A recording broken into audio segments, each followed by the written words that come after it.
Ekscelences, dāmas un kungi, ir gandrīz neticami, ka mēs varam atrasties šajā vietā. Ladies and gentlemen, excellencies, it is almost unbelievable that we are at a place which has slept for a number of years like a charmed princess. From the late 18th century until the early 21st century, so much beautiful has happened here. It was a house of art, a house of inspiration, and then it was taken away from us. Let's see whether we can breathe in new life into this building. And I would like to first thank and give the floor to the chairman of the board of the Riga Wagner Association, Mr. Māris Gailis.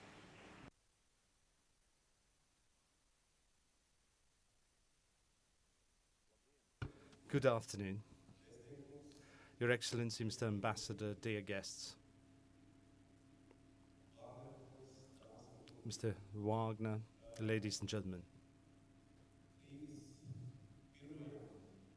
Riga, the first theatre, the oldest public theatre in Riga and Latvia, today turns 240.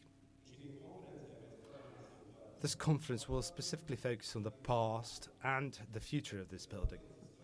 As far as the present is concerned, Riga, Richard Wagner Association of Society has very ambitious plans of returning this building to its former grandeur. And if we succeed, then hopefully in 2026 we will open the doors of this wonderful building to its visitors who will again be able to appreciate all the splendor of this building. With these wishes, I would like to conclude my introductory address. Thank you. Thank you, Mr. Gailis. We would also like to give the floor to the German ambassador to Latvia and Heldt to also say some introductory remarks. Ladies and gentlemen, what a wonderful morning.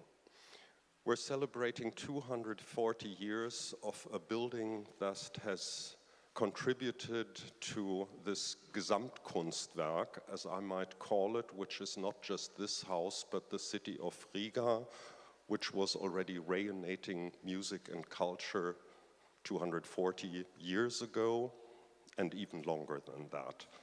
I'm particularly happy that soon we will enter another decisive stage in getting this project of making the Wagner Theatre again within, well, I'm not announcing anything now, but in the very near future. So, a big project to make this place come alive again as Richard Wagner knew it.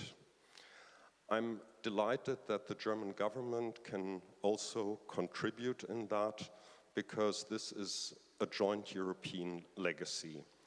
We will hear a lot more by much more knowledgeable people during this conference. I'm very much looking forward to that. I'm actually curious also to hear what the descendants of the Vietinghoff family will shortly be telling us. Just like to say a word of thanks and praise to Māris and Zaiga Gaile, who are the hearts and the spirit of this project of reviving this theater and bringing all of us, Wagner community, Vietinghoff family, many, many knowledgeable people together here today. Also, if I might add, for this event with an active support of the Adenauer Foundation, much appreciated. And, well, without further ado, I would like to pass on the word, because I think we are all extremely curious to hear the accounts of why a Messine 240 years ago decided, hey, let's build a theater. Thank you.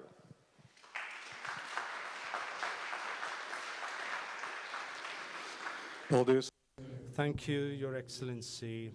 And now let's get to the agenda. I'd like to invite the first speakers about von Vietinghoff's legacy, the family members of Mr. von Vietinghoff.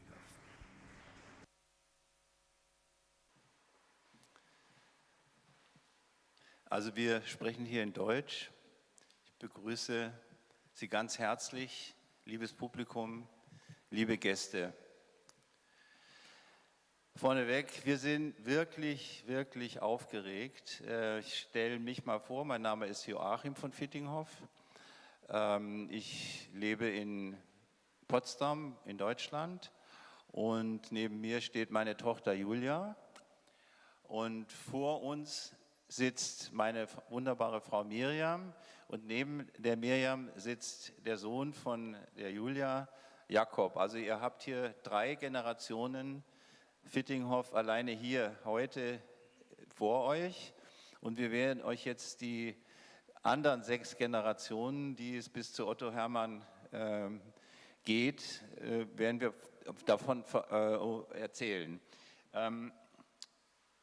Ich stelle mich selber auch noch vor, mein Beruf ist, ich bin Filmproduzent, ich habe seit den 60er Jahren bis 2011 Spielfilme produziert, großes deutsches Kino, internationale Koproduktionen mit Ungarn und Frankreich und auch Amerika. Lettland könnte auch noch Lettland kommen, oder? könnte noch kommen, das fehlt noch, genau. Und da reden wir später noch ein bisschen mehr drüber. Julia, was machst du denn? Ich begrüße Sie auch recht herzlich. Ich bin Julia, ich bin Fotografin und Landschaftsarchitektin. Und du warst doch 1992 schon mal hier in Riga. Kannst du uns dann noch mal was darüber sagen? Ja, also ich war 1992, also direkt im neuen Lettland, im neuen Staat eingeladen vom Goethe-Institut, was ja hier seit vielen Jahren aktiv ist. Und die haben eine Filmreihe gemacht, also um jetzt den Bürgern auch zu zeigen, was wir in Berlin, in Deutschland erlebt haben, in der Mauerstadt. Und es war eine Filmreihe, die hieß Westberliner Filme. Und ich habe nur zufällig den letzten Film in Westberlin vor der Mauer gedreht, bevor die Mauer eingestürzt oder bevor die Mauer gebrochen ist. Und ich war mit diesem Film, Wedding hieß der, das ist ein Ortsteil von Berlin, war ich also hier in Riga und zum ersten Mal, wir wussten überhaupt nicht, ob irgendwelche Spuren der Familie noch zu sehen sind. Also weder wussten wir, dass es hier dieses Theater gibt. Vorne an der Straße ist ja das große Palais von dem Otto Hermann.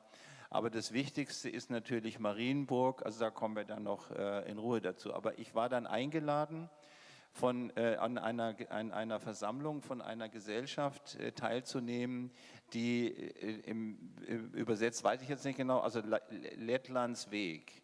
Das war also eine Gesellschaft, aus der dann später die Regierung entstanden ist, wenn ich das richtig verstanden habe.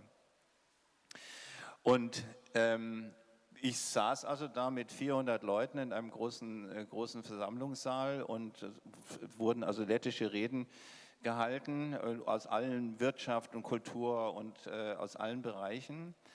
Und ich habe immer nur so kurze Brocken an Übersetzungen bekommen und habe nicht so richtig verstanden, worum es geht. Aber auf einmal ging es fiel immer der Name Vietinghoff. Ja? Und meine Begleitung stupste mich so an und sagte, du bist da gemeint. Und es tut mir leid, du musst jetzt leider mal nach vorne.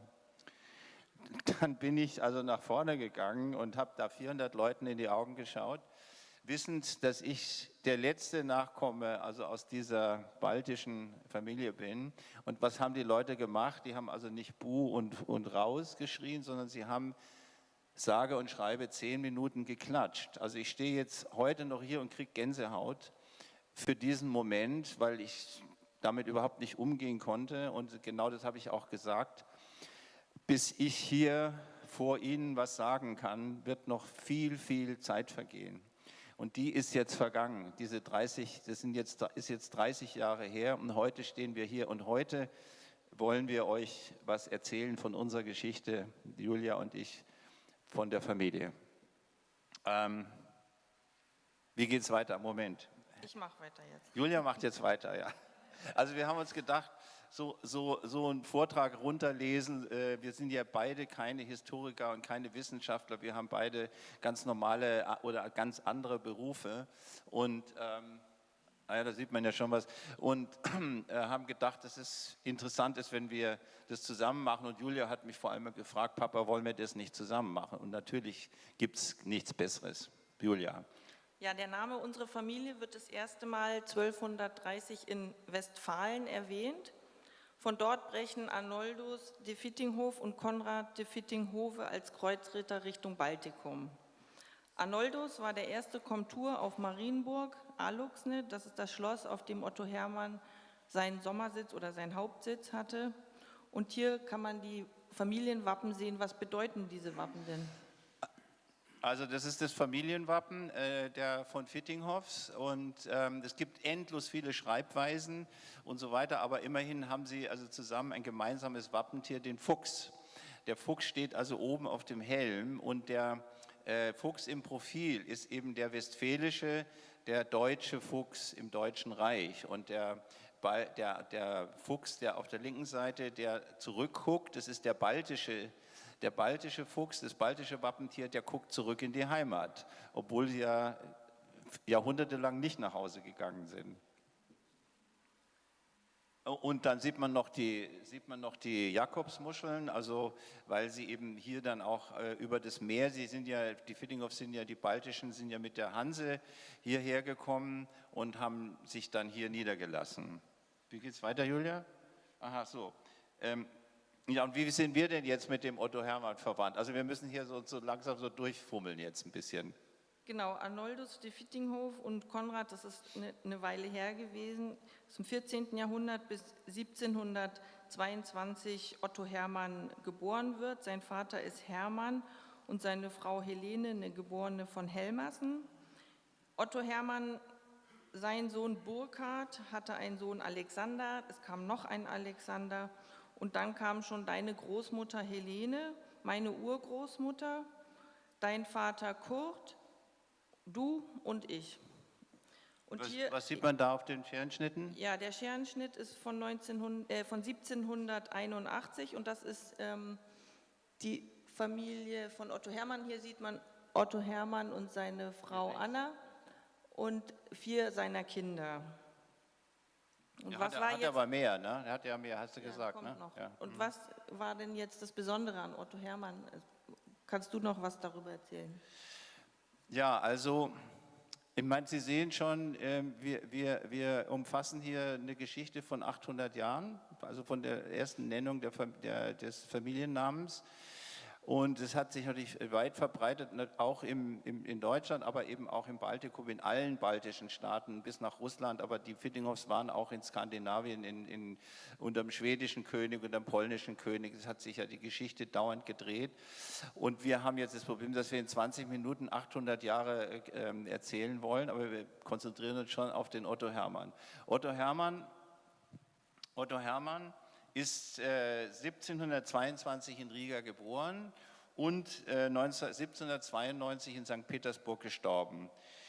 Er war von 1741 bis 57 war er also ein Offizier, wie die meisten Barone mussten ja ihren Königen, ihren Herren dienen und das war natürlich meistens mit ihnen in die Schlacht zu ziehen und irgendwelche großen Kriege zu führen. Der 30-jährige Krieg haben auf allen Seiten deutsche Vietinghoff-Offiziere gegeneinander Krieg geführt. Also ist die Geschichte total verrückt. Und ja, also Otto Hermann war bis 1757 eben unter der Kaiserin Elisabeth russischer Offizier und hat viele wichtigen Schlachten, das müssen jetzt Historiker machen, das ist nicht unsere Aufgabe, das wissen wir auch gar nicht genau, was er alles gemacht hat und seinen letzten militärischen Rang. Aber auf jeden Fall hat er gesagt, jetzt ist genug, ich möchte jetzt noch was anderes machen, ich habe ganz andere Interessen. Und ist eben hier in Riga, nach Marienburg, wir haben ja in Marienburg gelebt und wurde dann hier in Riga Regierungsrat, also Senator und Geheimrat, als russischer im Range eines russischen Staatssekretärs. Also er war sehr eng mit der Zarin verbunden. Julia, wie geht es dann weiter?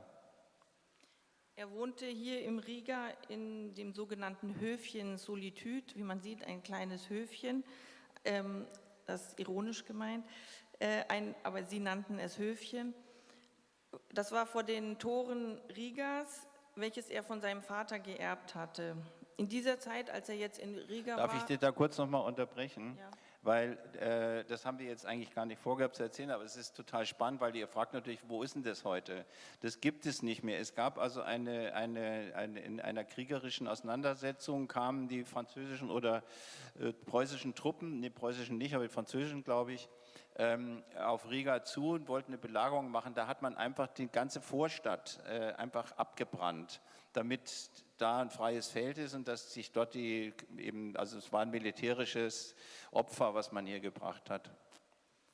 Ja, in seiner Zeit nach dem Militärdienst hier in Riga widmet er sich seinen Gütern, und die hauptsächlich Landwirtschaft betrieben, aber er hatte auch zahlreiche Geschäfte.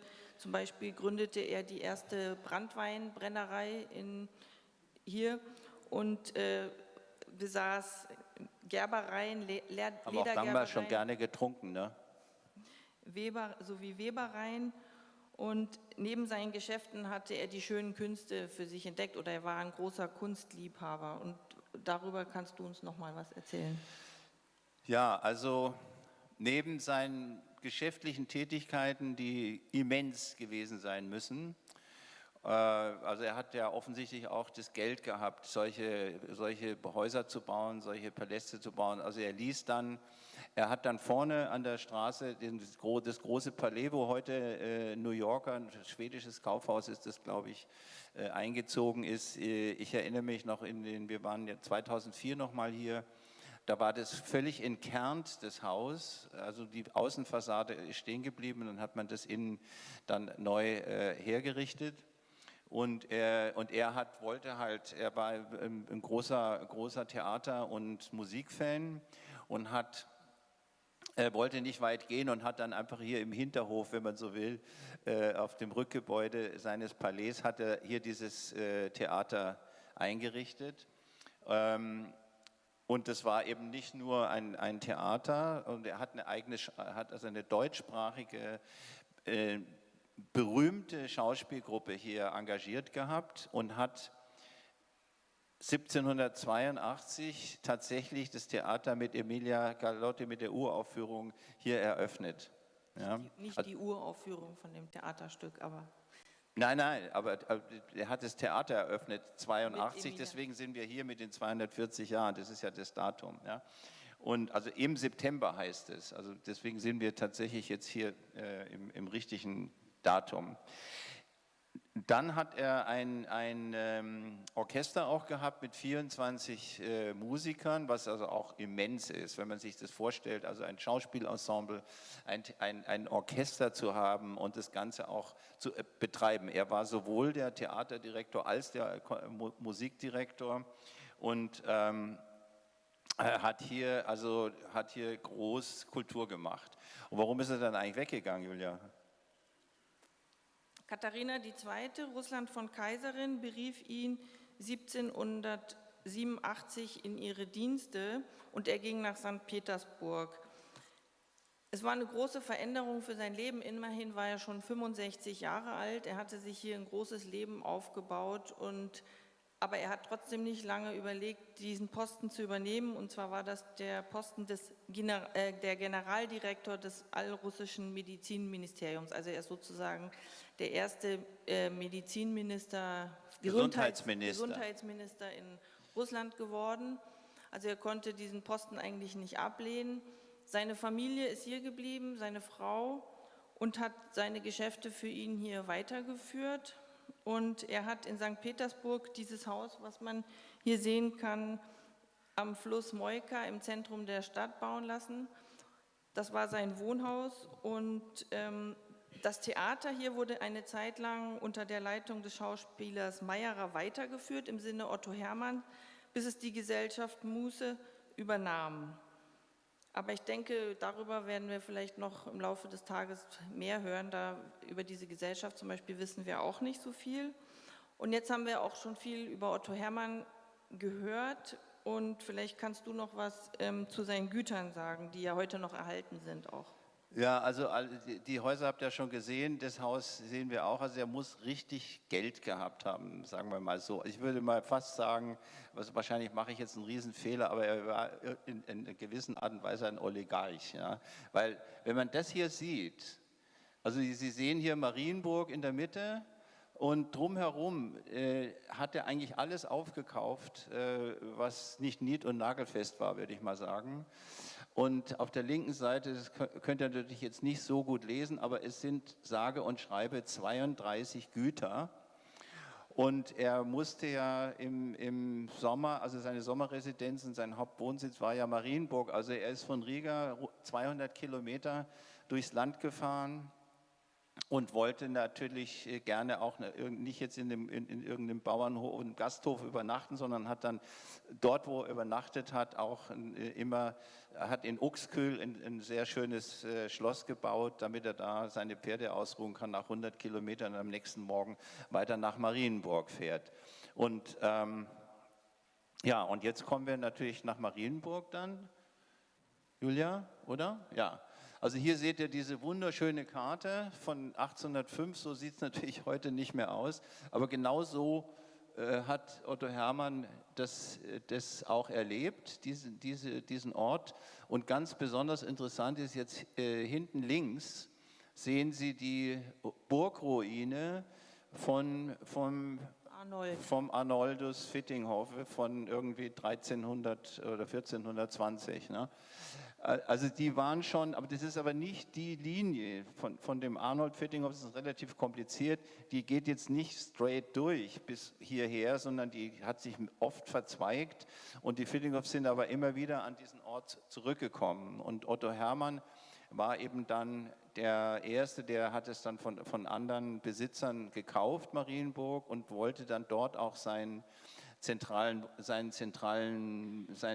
Residenz eigentlich errichten. Und hier sieht man noch nicht es gibt ja ein ganz neues Schloss, da kommen wir gleich dazu, und zu seinen Söhnen, die dann da alles Mögliche gemacht haben. Man hat auf der Karte sehr schön die Kirche gesehen. Und ja, Julia, sagst du da was zu der Kirche? Die ist ja ganz berühmt auch. Otto Hermann ließ diese Kirche 1781 bauen, auch von Christoph Haberland.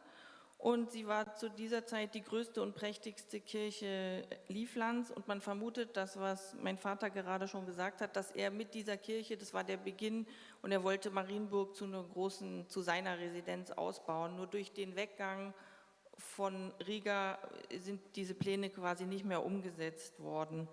Seine Frau Anna, hatten wir vorhin schon gehört, sie blieb ja zurück in Riga. Und was hat sie da gemacht? Ach ja, da sehen wir sie, ja. Also wir sehen jetzt beide sozusagen, auch mit irgendwelchen wichtigen Orden, die wir aber nicht identifiziert haben, was sie wirklich bedeuten. Aber es ist ganz klar, dass beide also sich verdient gemacht hatten. Die Ulrike ist eine Geborene von Münich, Gräfin Münich. Und sie war eine, wie man sieht, sehr schöne, großherzige und großzügige Frau, aber auch sehr geschäftstüchtig, weil der Otto Hermann war ja auch mit seiner Kunst beschäftigt, also irgendjemand musste auch das Business machen. Also Anna hat schwer im Hintergrund sich um die Geschäfte gekümmert, und man weiß tatsächlich, dass auch Otto Hermann keine seiner geschäftlichen Aktivitäten ohne seine Frau gemacht hat. Und nach seinem Tod, also er ist vor ihr gestorben, hat sie noch 24 Jahre lang natürlich sich um ihre Kinder, aber auch um das ganze Vermögen gekümmert. Was war dann jetzt mit den Kindern, Julia? Also sie hatten 7 Kinder, wovon 4 relativ früh schon gestorben sind. Hier sieht man Juliane und Burkhard, und ich erzähle Ihnen jetzt noch was über Juliane. Sie war verheiratet mit Burkhard von Krüdener, daher kommt auch ihr Nachname Juliane von Krüdener. Sie war eine sehr besondere Frau, sie war Pietistin, Beraterin des russischen Zaren und Schriftstellerin. Ihr wichtigstes Werk war Valerie, ein autobiografischer Liebesroman, der 1803 in Paris erschien. und auch in Deutsch und Russisch übersetzt wurde. In allen 3 Sprachen war der Roman sehr erfolgreich. Und das romantische Naturempfinden in ihren Werken soll auf ihre glücklichen Jahre in Marienburg und Kosse, das ist ein Gut in Estland, was sie geerbt hatte, zurückzuführen sein. Sie hatte starke religiöse Einfluss auf die Petersburger Gesellschaft, insbesondere auf den zur christlichen Mystik neigenden Zar Alexander I. Und sie wurde seine geistige Freundin und bewog ihn zur Heiligen Allianz. Sie vertrat den Zaren sogar 1815 auf dem Wiener Kongress. Also das ist ja schon eine abenteuerliche Geschichte, dass die Tochter ihrem Vater so nachgegangen ist und sich so exponiert hat. Das war ja für die damalige Zeit, haben Frauen keine Romane geschrieben. Ja? Also Wenige, es gab schon so gut wie nie. Also auf jeden Fall haben sie sich nicht exponiert. Sie hat in Paris mit dem Geld des Vaters einen Salon geführt, in dem also auch Goethe und Schiller ein- und ausgegangen sind und viele intellektuelle Europäer bei ihr zu Gast waren. Und sie war natürlich am Sonnenhof und hat dort Partys gefeiert. Also das ist eine vollkommen verrückte Geschichte mit ihr. Und die Folie habe ich vergessen. da sieht man, also das haben wir das Bild noch nicht gezeigt. Das kommt jetzt erst, oder was? Nee, ich habe es aber schon gesagt. Okay. Also jetzt erzählen wir noch mal was über Burkhard, der ja das Schloss Marienburg geerbt hat. Eine Sache habe ich vergessen bei der Juliane, was das natürlich hier eine große Rolle spielt, weil wir hier im Musikhaus sind und hier war Wagner. Beethoven hat für Juliane eine Komposition gemacht. Ja? Also das will schon was bedeuten. Also wenn nicht nur die Literaturszene, sondern auch die Musikszene, die europäische, sie wahrgenommen hat. Ja, jetzt kommt der Burkhard.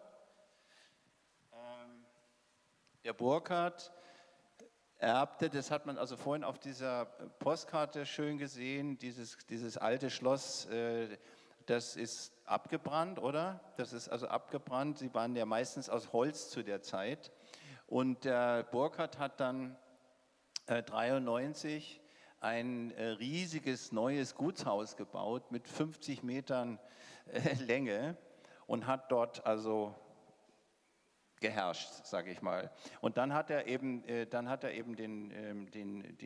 nicht nur das neue Schloss gebaut, sondern er hat also einen großen, spektakulären Park angelegt, Julia ist ja Landschaftsarchitektin, du erzählst uns jetzt da was dazu, oder?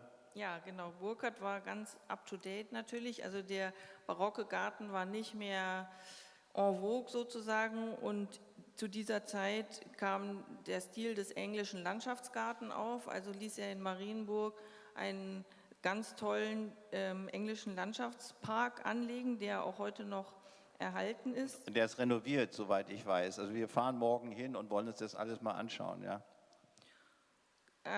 Zu dem Thema englischer Landschaftsgarten lässt sich natürlich sehr viel sagen, ich mache es kurz. Also die Geometrie des Barocks ist verschwunden und es wird sehr natürlich, die Natur wird hervorgehoben, aber die Natur wird auch inszeniert und zu diesen Inszenierungen gehören solche Bauwerke, wie man hier sehen kann, so kleine Tempel, Brücken, auch so Ruinen, deswegen die Burg, die es auf der Insel gab, die wurde quasi mit inszeniert in diesen Landschaftspark. Und jetzt kommen wir noch zu dem heutigen Schloss, das heute noch steht, das so aussieht. So sieht das heute aus. Wenn Sie jetzt nach Alluxne fahren, dann kommt man direkt an der großen Straße. Also auf der linken Seite ist direkt am See, also das Schloss steht direkt am See, da geht aber die Straße durch, was ja nicht so doll ist, aber so ist halt die Zeit, hat das so gemacht.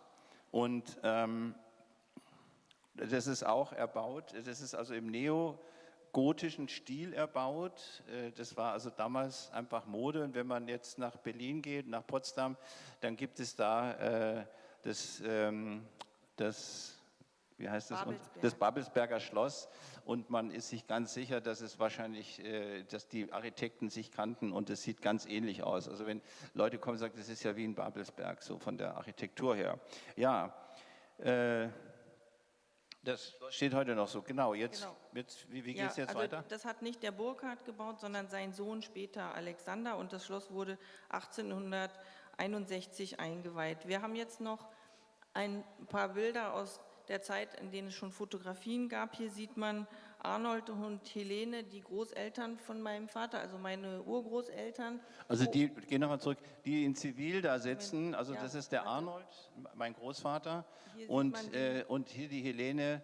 Und wahrscheinlich sind das ist also 1905, das Foto, wahrscheinlich sind es historisch gesehen russische Offiziere noch aus dem Zarenreich. Ne? Also es bricht ja jetzt alles zusammen und wahrscheinlich gab es dann schon auch dort also Aufstände und irgendwie wurden die da beschützt. Keine Ahnung, wissen wir nicht. Gibt es keine Unterlagen und es ist dann Sache der Historiker. So, Ach so. ich bin dran. Mein Vater fällt mir ins Wort. So, das war nämlich meine Seite. Jetzt, das ist mein Lieblingsbild. Dieses Bild lasse ich mir nicht nehmen von dir. Das ist der Wasserschöpfer. Das ist ein Bild von 1901 und zeigt Helene am zugefrorenen Marienburger See, wie das Wasser geholt wird für das Schloss. Also zu der Zeit gab es ja auch noch kein fließendes Wasser. Ja, also ich finde, das Bild hat einen Moment, sollte man einen Moment mal anschauen. Das ist aus einem Fotoalbum, was in unserem Besitz ist, mit Goldschrift, mit Goldfeder beschriftet. Und sind sehr schöne Bilder drin und wir werden dafür sorgen, dass die digitalisiert werden, dass die auch nach Alluxne ins Schloss kommen werden, dass man dann diese Bilder in Ruhe anschauen kann. Aber was eben für mich so bedeutend ist, ist hier die Jahreszahl 1901 und das Bild gibt noch so eine große Ruhe und da ist noch alles, die Welt ist noch in Ordnung. Und wir wissen ja alle, was dann gekommen ist und wie alles aus den Fugen gerät. Und eben die russische Revolution und der Erste Weltkrieg steht vor der Türe und es ist eben nicht so weit weg. Also ich meine, das ist meine Großmutter. Mein Vater, Kurt, wird 1907 in Marienburg geboren und sitzt hier als zweijährig. Wenn ihr guckt, ihr seht ihn hier vor dem Tor, hier rechts. Ja. Und ich kann es selber nicht fassen, dass ich hier stehe und dass das mein Vater sein soll. Ja. Und dass das so nah, die Geschichte so nah ist und dass doch diese 2 Weltkriege, die jetzt um die Welt gehen, alles zerstört haben und alles auch verändert haben auf eine ganz verrückte Art und Weise. Und jetzt bist du ein bisschen zu schnell gewesen. Wir sind aber ein bisschen knapp schon. Ja, also russische Revolution, Erster Weltkrieg.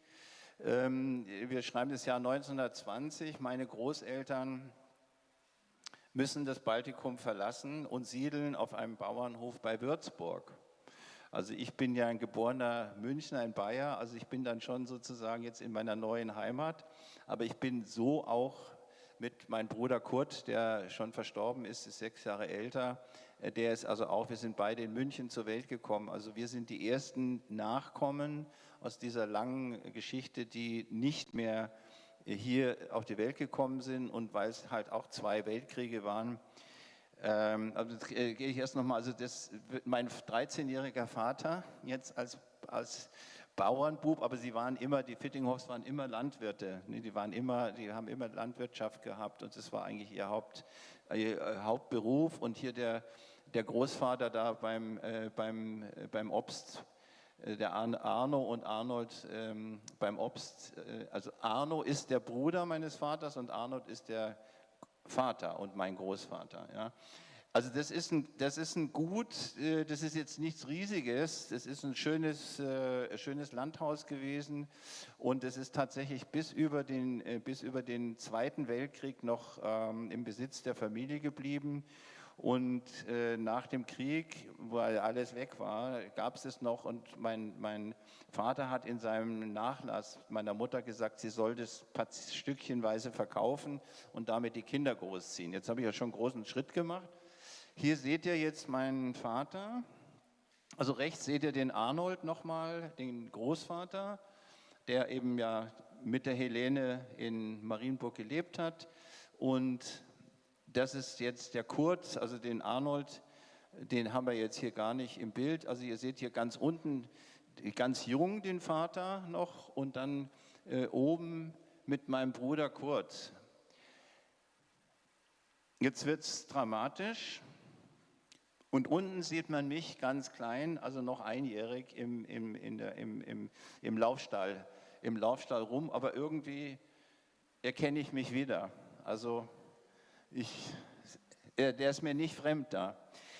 Ja, jetzt ich bin 1941 geboren, mein Vater wird Anwalt in München und stirbt mit 33 Jahren vor meiner Geburt, aber nicht im Krieg, sondern an einer Krankheit, an einer Diphtherie, und es gab noch keine Antibiotika. Also in England, wenn kein Krieg gewesen wäre, da gab es schon Penicillin. In Deutschland ist er also im Dezember 40 gestorben. Ich werde 1941 mitten im Zweiten Weltkrieg geboren und erlebe mit meiner Mutter 4 Jahre unter Bombennächten und jetzt die Bilder, die wir aus der Ukraine sehen, jeden Tag, erinnern mich traumatisch sehr. Also obwohl ich keine sehr konkreten Erinnerungen habe, aber auf jeden Fall war München schwer bombardiert auch und ganz Schwabing, wo wir gewohnt haben, war zerbombt. Meine Mutter ist 3-mal ausgebombt. Das heißt, sie ist 3-mal nach Hause gekommen und alles, was ihr Leben bedeutet hatte, war weg. Und so geht der Krieg zu Ende. Das ist jetzt viel zu schnell. Im Sommer 1945, die baltische Großmutter Helene war beim Roten Kreuz ganz irgendwie Präsidentin für Osteuropa. Deswegen ist sie erst also in den Monaten nach Kriegsende mit irgendwelchen Flüchtlingstrecks zurückgekommen. Im Sommer 1945 steht die baltische Großmutter Helene mit 2 kleinen Koffern vor der Einzimmerwohnung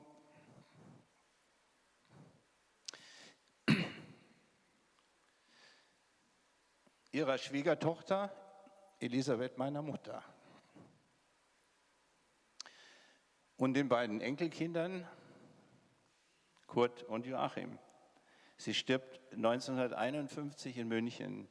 Also der andere Sohn, der Arnold, ist im April 1945 in Berlin verschollen. Also beide Söhne waren schon tot. Und was geblieben ist, ihr Mann ist 43 gestorben. Und was ihr geblieben ist, sie muss sich vorstellen, dass sie am Zahnhof noch auf den Bällen war in St. Petersburg. Und diese beiden Weltkriege haben das alles platt gemacht.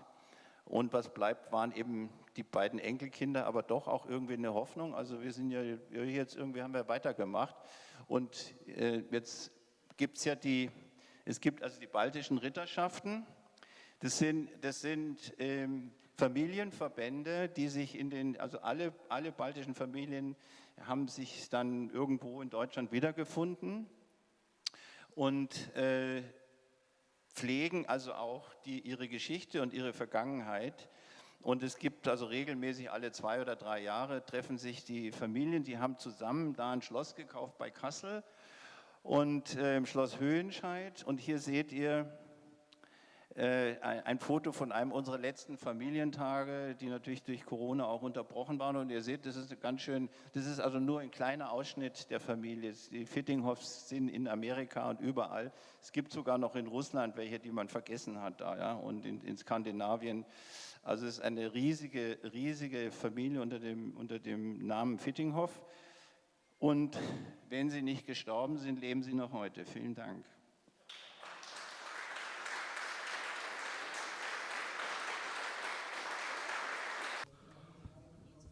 Da hast du gesagt, ja, die gingen dann einfach weg und da kann es ja verschiedene Gründe geben und ob es die Landreform war, die Enteignung, also was hat die sozusagen aus Livland verscheucht? Kannst du das noch ein bisschen ausführen? Wir versuchen das. Wir gehen ruhig nochmal auf die Bühne.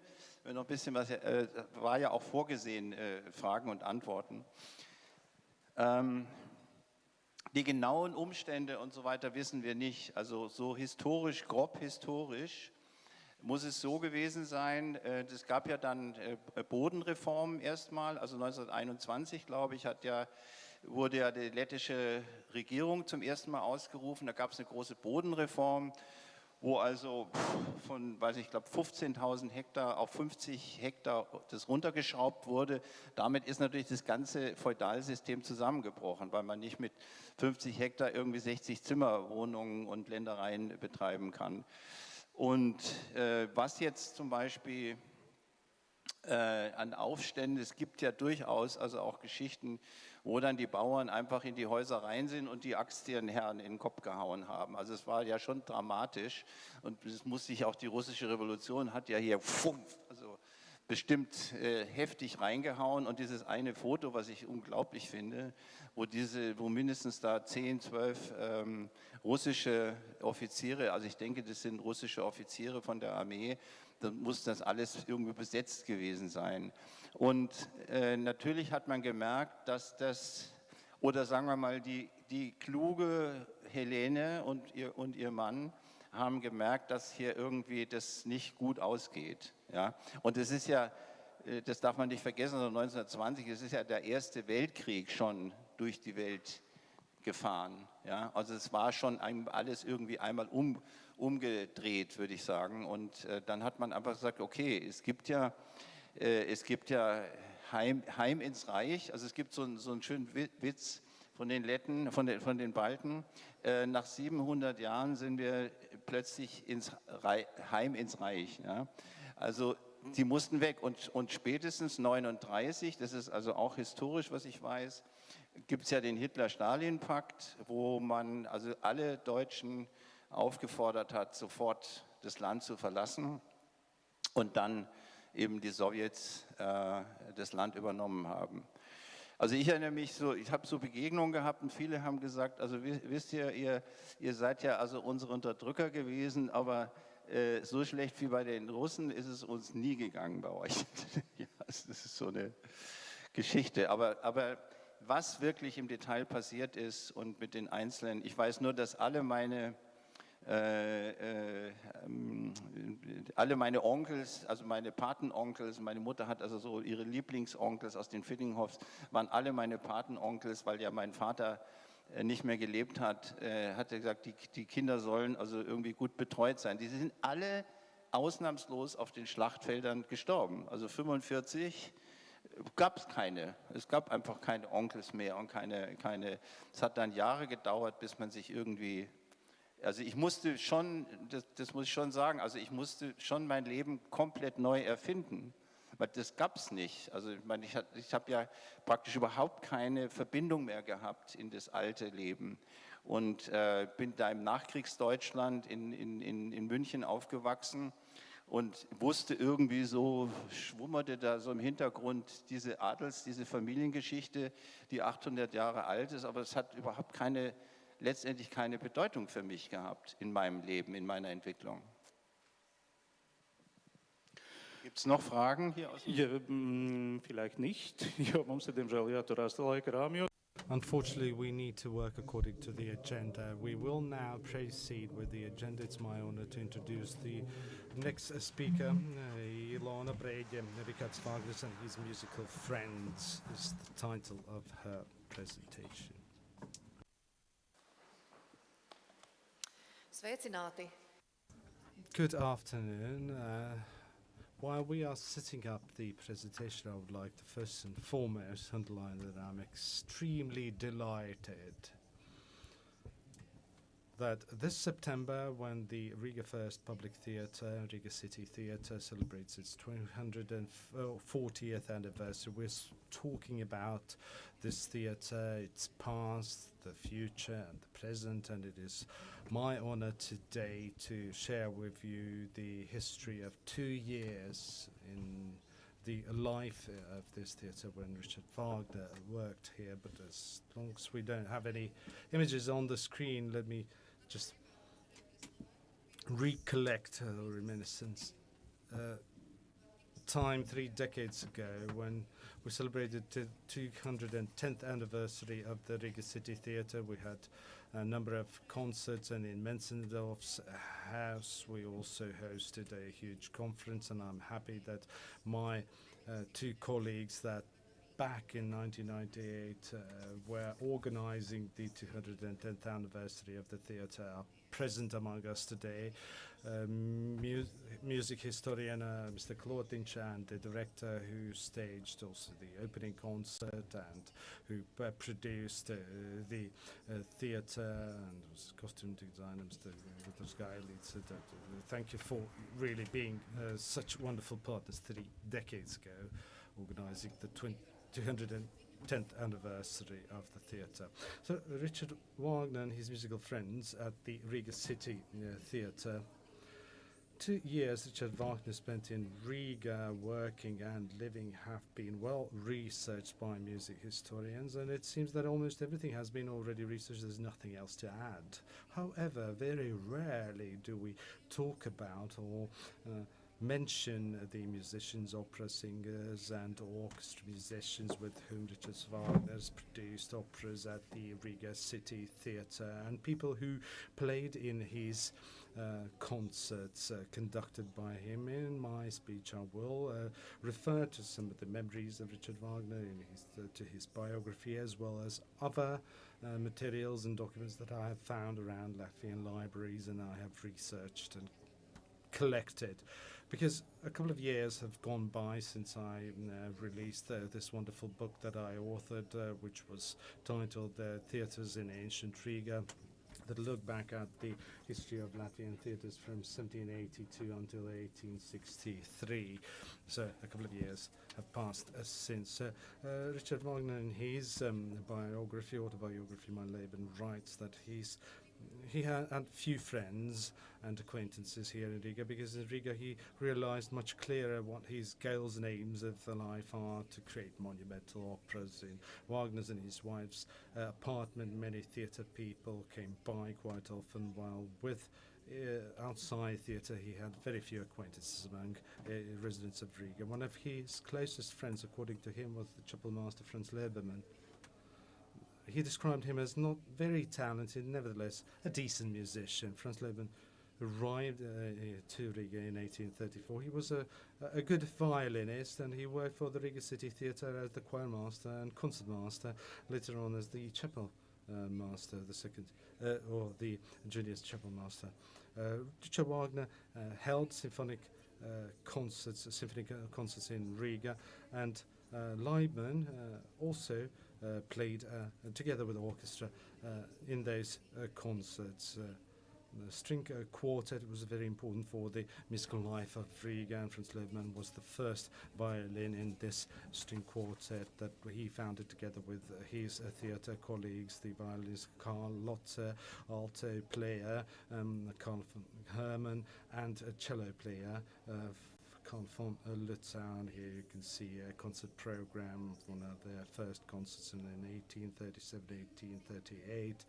They opened a series of concerts on 9th of October, playing Mozart's, Haydn's and Beethoven's pieces for string quartet, and later added Spohr and other late 19th century composer pieces. Lebermann lived in Riga until the end of his life, until 1878 in Riga, and he was the director of the Riga Musical Society. He was also the cantor of the Riga City Church, and he created a Singverein in 1843, or the Singing Society of Riga. And he also organized or produced many vocal, instrumental or a cappella concerts, and he worked in Leipzig for his 2 seasons, but later on returned to Riga, and he's authored a number of operas and oratorials, and for example the Funeral March, that is better known. But today we'll have an opportunity to listen to something more upbeat, Invitation to Polka, recorded, by the way, 30 years ago, right here in the Richard Wagner Hall. We'll listen to a little piece out of this production, but as I already mentioned, Wagner described Franz Leben as not much talented, but a notable violinist. Let's have a listen in.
Well, it's quite the atmosphere of Muster society. You all know that we are in this Muster society, and this piece of music really reflects the events held by this association. But now let's turn to opera singers who performed together at the Riga City Theatre when Wagner was conducting. I have to mention first of all that during his first season in Riga, Wagner's sister-in-law Amalia Planer was engaged, and she sang leading roles as Leonora in Beethoven's Fidelio, Bellini Romeo, and on the 25th of October 1837, just after Wagner's arrival, and later also of Norma performance. She was singing at Norma performance. We see here also other colleagues. We see the married couple Keilere. I will speak later also about Karl Günther and other singers. The main opera roles were sung also by Agathe Julia Reitmeier. Albert Wrede was also engaged, and Anton Jansson. I haven't found very good references about several of the singers I just mentioned. I cannot really say that they were praised highly. However, Amalie Planer was praised by Wagner himself. She had good voice, but she had lost her leading position, and in 1838 she married von Meck, general at the Russian army, and she stopped her career as a singer. Upon leaving the stage in 1838, she was singing Cherubino's role in Mozart's Figaro's Wedding. Now let's look at the billboard which of this concert organized held at the Blackhead's house. And here we see that the first soprano had been Caroline Pollard, who arrived in Riga half a year after Wagner in February 1838, and she sang here until 1840. And later she performed in other places in Germany, in Hamburg and in other theaters. And Caroline Pollard, her performance were highly praised by music and theater critics in Riga. She sang Norma and the Duchess at Figaro's Wedding and Giulietta in Bellini's opera. I also have to mention bass Karl Günther. Here we also see that tenor Jansson is mentioned in Günther here on this billboard. Already in 1837, in autumn, when reviewing Don Juan, which was conducted by Wagner, Günther was highly praised as Leporello. And in another opera by Bertram, Robert the Devil, again she was highly praised due to his very dramatic performance and understanding of the role. The diabolic spirit found in his performance magnificent manifestation. Karl Günther had sung Figaro, Osmin Zarastro, also Figaro. At Riga City Theatre, Ginter also was producing and directing opera performances, and he had very good education. He had studied at Leipzig University. Soon after arriving in Riga on the 1st of September 1837, Blum's singer performance Maria, Maxa and Michael was produced, and we all know that Wagner's first piece that was composed was an aria that was inserted into this show. And Wagner himself had said that he had composed this for a very talented bass Ginter. And now we'll listen to the second piece of music. Mut will sich regen in des Mannes fester Brust. Aus den Fluren bluten gegen mich die Kindheit süße Lust. Aus der Fluren bluten gegen mir den Kindheit reine Lust. Meine Kindheit reine Lust. Ja, meine Kindheit reine Lust.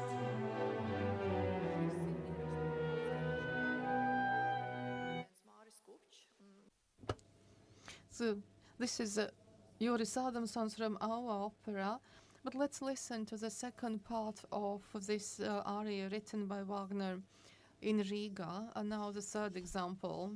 Und die Trommel wirbelt, Kugel pfeift, Trompeten tönen, bin ich zu Haus. Mit Kanonen Donner und Musik, die Schlacht verkünden, lacht mir das Herz.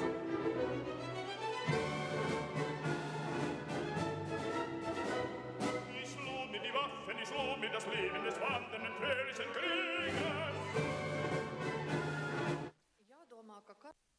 Well, probably Karl Günther, who was Wagner's colleague for 2 seasons in Riga while Wagner was working here, probably he really influenced the fact that in 1843 the Flying Dutchman by Wagner was produced, and Karl Günther was in the leading role in this opera. And to really understand how this singer could, as a personality, perform Wandering Dutchman or Flying Dutchman, perhaps is can be explained by what I said before, that he interpreted his roles in a very dramatic way, and also he had very extensive repertoire. But quite soon after this production, he left Riga and continued working in German theaters. The next personality whom I would like to mention, and who was also very much interested in producing the Flying Dutchman in Riga, that was Johann Hoffmann. He was also one of the persons who was working together with Wagner. He had been singing both in opera theatre in Vienna and in Berlin, and in mid-1830s he left for St. Petersburg, and then on his way back he stopped in Riga for some performances, but he actually were persuaded together with his wife to stay here, and they were engaged by Riga City Theatre. And here we see again a billboard in which again both Hoffmanns are really highlighted in the billboard as the visiting performers.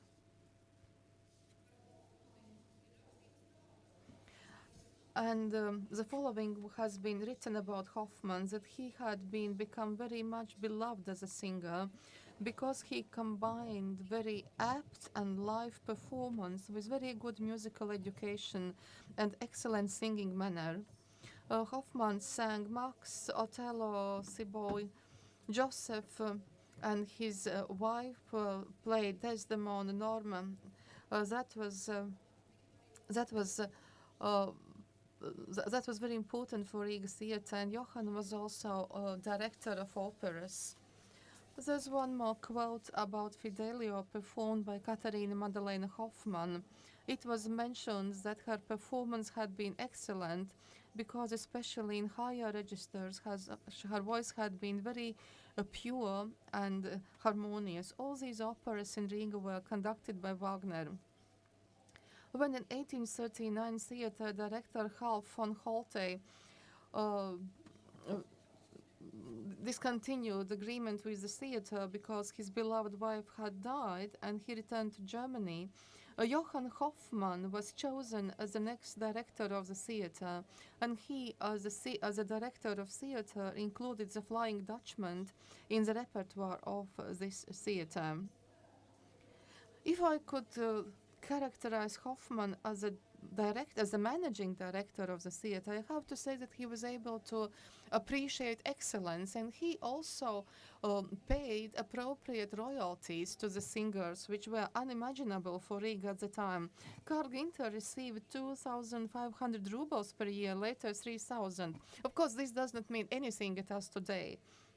But if we compare, according to Riga Theatre Committee plans, in 1837 the whole budget for salaries of the orchestra was 6,000 rubles, and Wagner's salary in Riga was 800 rubles. Johann Hoffmann brought great performances to Riga as a managing director, as a director, and as an opera singer, but he also caused great financial losses, and so in 1844 he bid farewell to Riga. And here I would like to quote one poet which has been translated into Latvian by Valdis Bisenieks. It was published in the Riga newspaper, and it was written by one of Riga poets. And it's a dedication to his friends upon leaving Riga stage on the 30th of June 1844. And in general, this poem states that we heard your heart in the performance, and you brought it to the heights of the art, and we still keep hearing the divine harmony of voices. But now the curtain has fallen, and we are again back in the north. And we no longer have you who brought the brilliance of art upon us. Well, and this poet continues, the romantic poet continues, but the whole idea is clear. People in Riga appreciated Hoffmann's talent and his artistic achievements. Then I have to mention another person, Heinrich Dorn, who also was together with Wagner in Riga. He also left Riga approximately at the time when Hoffmann's family left. And when Wagner arrived in Riga in 1837, he was a musical director. In Riga, he was conducting amateur and professional symphony concerts. He was also organizing extensive musical festivals, Duēna Musikfest, like the Daugava Musical Festival. He was not very interested in the theater. He had large family, but his wife were on friendly terms with Minna, wife of Richard Wagner. In 1838, that was the beginning of the second season of Wagner in Riga. Wagner produced Dorn's opera, The Judge of Paris, and symbolically he gave the possibility to conduct this opera to the composer himself. Heinrich Dorn also in his memoirs, Aus meinem Leben, describes very vividly musical soirees in Wagner's apartment. And he remembers that we are listening to the first sketches of Rienzi, and Wagner had planned Adriano role for Miss Planner, his sister-in-law, and she had to sing all the women's parts. But the arias of the gentlemen were sung by all of them, but mainly Karl von Lutzaus.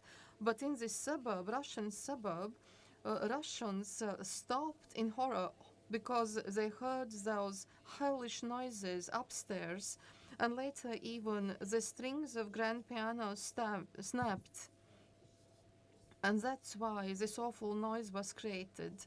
But in beginning of spring 1839, the first two acts of Rienzi were close to completion.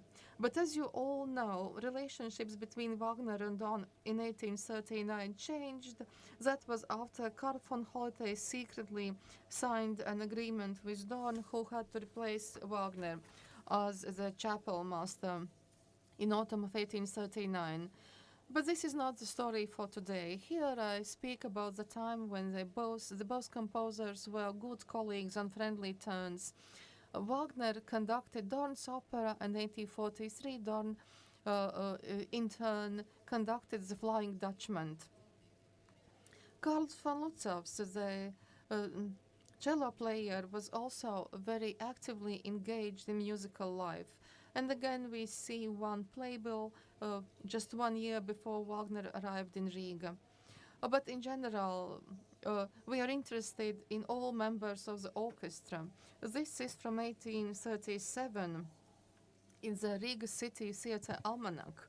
And here we see, as members of the theatre, Franz Engelin, violinist, contrabass player Ferdinand August Ulrich, oboist Ludwig Kunz, flute player von Rutkowski, bassoonist Mertke, and others. But definitely at the time, the arrival of the new concertmaster Karl Lotz attracted attention. He started working together with Wagner in the autumn of 1837. And a year later, when Karl Lotz was playing Berio violin concerto, Riga Press wrote that his performance had been soft, nice, but also very strong, and the audience had clapped after each part of this musical piece. But also I have to say a couple of words about Karl von Holtei, who engaged Richard Wagner. The question is, were they friends? Definitely not, because they had radically different views on the stage art. But in 1839, when von Holtei's wife Julia deceased, he dedicated a special song to her, Gesang am Grabe von Julius von Holtei, and the lyrics were composed also by one poet from Riga, Harald von Brackel. The period in Riga was very important for the development of Wagner's personality. Perhaps he was not aware of it, but he was greatly influenced by Riga musical environment, because Riga City Theatre at the time really purchased the most recent opera music, Italian and German, and he could produce these operas on the basis of his extensive knowledge. He was also developing his own style of composing. He was influenced also by his contacts with theatre soloists and musicians. And some of them were his friends, and others were just good colleagues. But in general, in Riga, among the musicians, he's had very different personalities, very different people, and also with very different musical abilities and different talents. And now, in conclusion, I would offer to listen to one more fragment of music. And I believe this fits really very well. In this, we listened to his first piece composed here in Riga, that he was composed as an additional piece to an opera. But in conclusion, I would like you to listen to the music to understand what Wagner was like when he left Riga. That's a very brief fragment from Rienzi Overture, where I really hear everything that Wagner had cherished and developed here in Riga. His striving ahead, his skill, his mastery, and his moving towards major European theaters.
Paldies, paldies, Ilona. Thank you, Madam Breģe. Unfortunately, I have to carelessly say now, because of the tight agenda that we have, you can ask your questions now, only if you can't hold them back. It seems that my carelessness has been justified, but as Ilona said, go to the literature, go to the sources there, you will find all the missing information that you didn't hear today from the stage. Before the coffee break, we will also have Ilmārs Dirveiks insight into the history of the building on the Wagner Street 4. Excellencies, ladies and gentlemen, dear guests, in order to better comprehend where we are today in a very complex mixture of buildings and rooms, I will try to briefly walk you through the history of this building, where, what, why happened, which buildings were built and how they were transformed over various periods, and my information is mostly based on the research that I'd conducted in 2018 when I researched the architecture and the history of this building from an artistic perspective in order to get some kind of a feel or some kind of understanding what we are dealing with here in terms of this building and its past, its history, and the way it's been documented. So it was built in late 16th century, early 17th century, when a new city developed between the city walls, the reinforcement around the city. First buildings appeared on the right bank of the Riga River next to the medieval reinforcement wall, and then later on the other side in the 1650 we already see the quarters where you can see Wagner Street and Glasnodai Street and Moceniek Street. In 1677, plan we already see clusters of buildings, but very little is known about these clusters of buildings because two major fires broke out in 1677, 1689, and destroying most of these buildings of those clusters, and some sort of a normal evolution of the built-up area began only after the Northern War. So where we are currently located in 1759, we had streets, we had a residential building, we also had a warehouse building and a side building through which you could access the now Glasnodai Street. 1762, Otto von Vietinghoff built his house, his manor here next to the Gailis and Jenny Street corner. And Vietinghoff bought this parcel in 1779 with all the structures on it. The building on the Chase Street was no longer there. Then he built a clubhouse and a theatre house, and he decided to invite a well-known architect, a very popular and talented Riga chief architect, Christoph Haberlin, with whom Vietinghoff had already collaborated on other projects. In 1782, on 15th of September, the new building was revealed and opened its doors to the public, and there was a three-story building, clubhouse built along the street. There was a mezzanine floor between the second and the third floor with a low ceiling. On the northern perimeter, there was a very narrow building built with very low height that we saw as we came along here, and there was a yard with cross building for the theatre. This is the building in which we are in at the moment. We are currently in the dance hall of the building, which was linked to other third story buildings, and theatre and dance hall was built where the warehouse used to be in former times, but it was of course underwent a lot of retrofitting because it is mentioned in the documents of the early 18th century, and you could access it through the gate from the Ķēniņa Street or Wagner Street, or through the gate that you could see on this right-hand side, and you could also go to the Glasnotāja Street through the side exit, and there were stables for 2 horses and for the cars, and also a smaller shed for the animal feed. However, these low mezzanine floors did not match the purpose and were not really used, but it was what Haberland preferred to create for artistic purposes in other buildings. He also used similar either round or round-shaped windows that you can see in Jelgava, Suntaži, Čekava, Volga churches on Valnius Street 21, former city library, and Dome Monastery. Not always these small windows really give light to mezzanine floor. It can also be additional source of lighting for rooms that have higher ceiling. It was a good solution for the gate from the Ķēniņa Street, which was probably 1.5 stories high. Here we can see some of the elements of the building that had to be unearthed in order to understand where the gate was located. So from the theatre and club building built in 18th, 19th century, there's very little left over that we can actually witness today.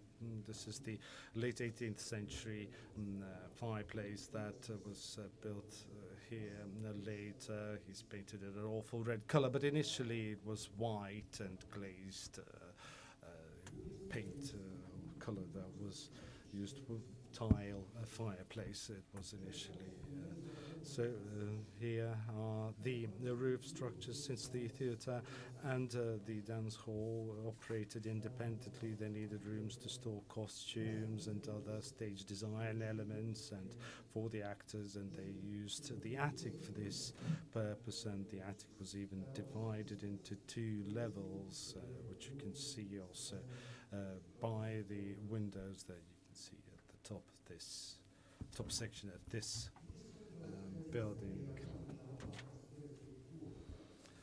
And it used to be a wooden staircase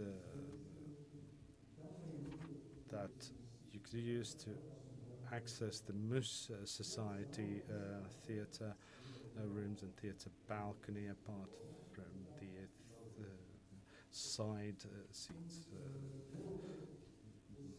in the theatre hall. Also galleries alongside.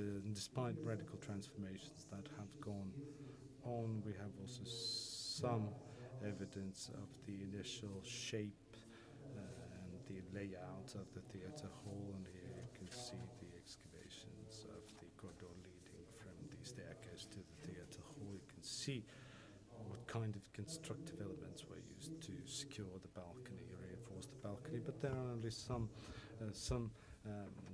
evidence that you can collect in such a drastic manner. So there was a dance hall above the theatre hall.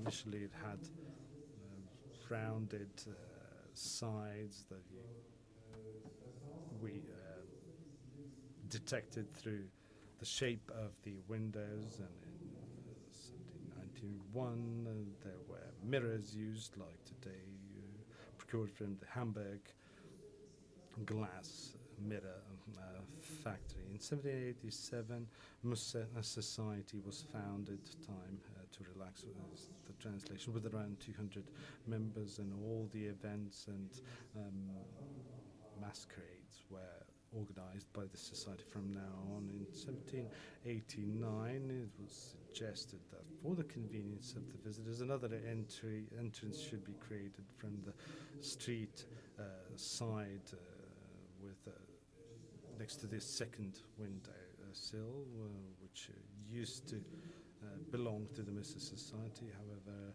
not much later, in the first decades of the 19th century, the second exit was relocated further away to the side of the facade. In 1799, the wall painting and the windowsill painting was restored in the Musée Society, and a better maintenance plan was devised. One of the approaches was rather radical. It was forbidden to smoke. It's interesting how they enforced this ban, nevertheless, at the time. And there was another ban to protect the wooden floor tiles.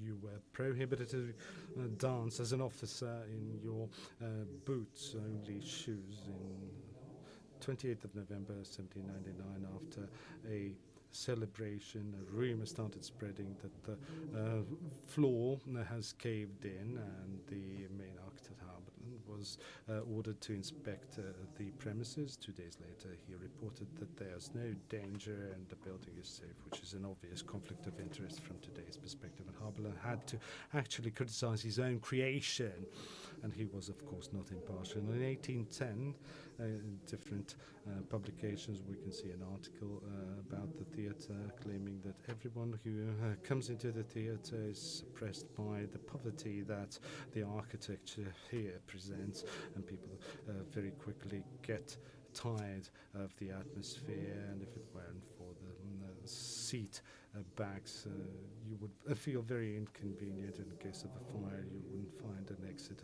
19th century witness accounts give information about the cold and moisture here in the building, and Singer Kullenbauer even wrote that a stinging wind was raining on the stage, and almost all the actors lost their voices and had mild cold. Some of the singers lost their voice forever, and it is probably because of the cold underground levels that were blown through, and these deficiencies led to an idea of creating a new theatre, but there was no money in either location for the theatre. In 1829, dance hall became the place for the celebration of marriage ceremonies with more than 100 guests, and in theatre hall the performances were staged. It was very difficult to imagine how both of those events sort of coincided, and one of the beams broke, which led to another examination or inspection, and it turned out that a lot of floor beams are partially damaged and have begun to bend, and that is of course an unfortunate consequence of architect Haberle's conviction that there are no problems. 30 years ago, his inspection concluded that in fact it was in an unusable condition, had to be closed, and all the events had to be switched to the Malgavie house, and it was restored later on in 1829. July only, when there were no other events in this hall, when there were receptions held here, there were special means used to reinforce those ceilings, and it meant that the theatre building was outdated, and theatre had to move to more modern premises, and the crop reserve funding was funneled into these needs. In 1830, during the cholera, smoking was allowed again, because it was thought that the smoke will not allow the virus to circulate, and children were even allowed to breathe second-hand smoke, because it was considered that the cholera can be stopped that way, and the smoking ban was nevertheless reintroduced in 1831. Only 1 year later, in 1832, after a vote, it was the restriction or the ban on dancing in the boots was lifted. In 1837, before the 50th anniversary of the Musée Society, finally a bigger reconstruction took place, and we have also documented news about the interior of the theatre hall. So there was red drapery on the seats, and the seat backs were replushed, and there were golden elements used against the red drapery, and this is a very typical sight in any theatre of the 19th century. And pig iron pillars were erected or installed to strengthen the ceiling and the floor, and there were covered in lacquer, and they gleamed like posh columns. In 1837, a theatre playbook with the reconstructed theatre's plan, which is the oldest plan of such kind in Riga, allowed us to visualize the way theatre looked, and there's also a description from the 1830, and we used to have the standing park wood tiles all across the floor of the hall, separated by the wooden balustrade. And in front of the stage you had a 1.2 meter deep pit, and then you had the amphitheatre with numbered seats, and also behind the party you had unnumbered seats without the back seats. The one was for those who subscribed to the theatre, the other one was for the regular visitors. On the sides you had special lodges, and a corridor adjacent to them. In the end of August 1837, repairs were finalised, and in September the theatre opened its doors. So that's the way the theatre operated from 1837 to 1839, when Richard Wagner worked here as the conductor. He was inspired by the Riga Theatre premises, which he recognised in one of the interviews when he commented the construction Bay Area Theatre. There was a slope downwards towards the amphitheatre seating, and the hall was plunged into darkness, and there was an orchestra pit, which was all novelties for the theatres back at the time. In 1863, the theatre period ended here, and Richard Wagner's presence was felt here in the attic. Parts of the wooden floor tiles and wood wall panels could be found, and some of those were probably the ones that Wagner walked across, and these staircases were the fire places that were brought in here were typical to the time. 1863 is the time when the theatre stopped functioning here. It moved to the new building, the opera, and to the opera theatre. And the decision was taken in a very pragmatic way to turn this hall into a warehouse.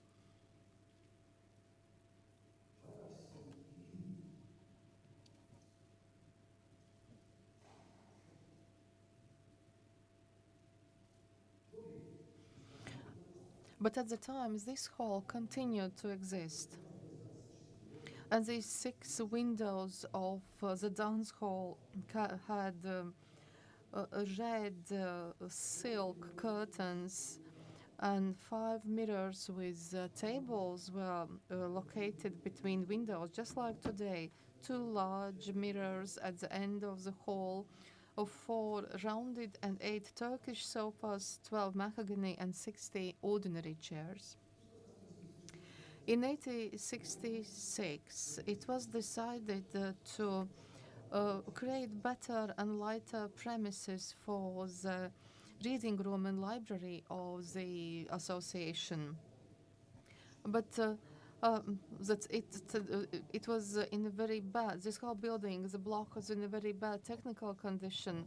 And so this whole new part where we enter the building and come up to the concert hall was rebuilt. The whole volume was made broader and higher.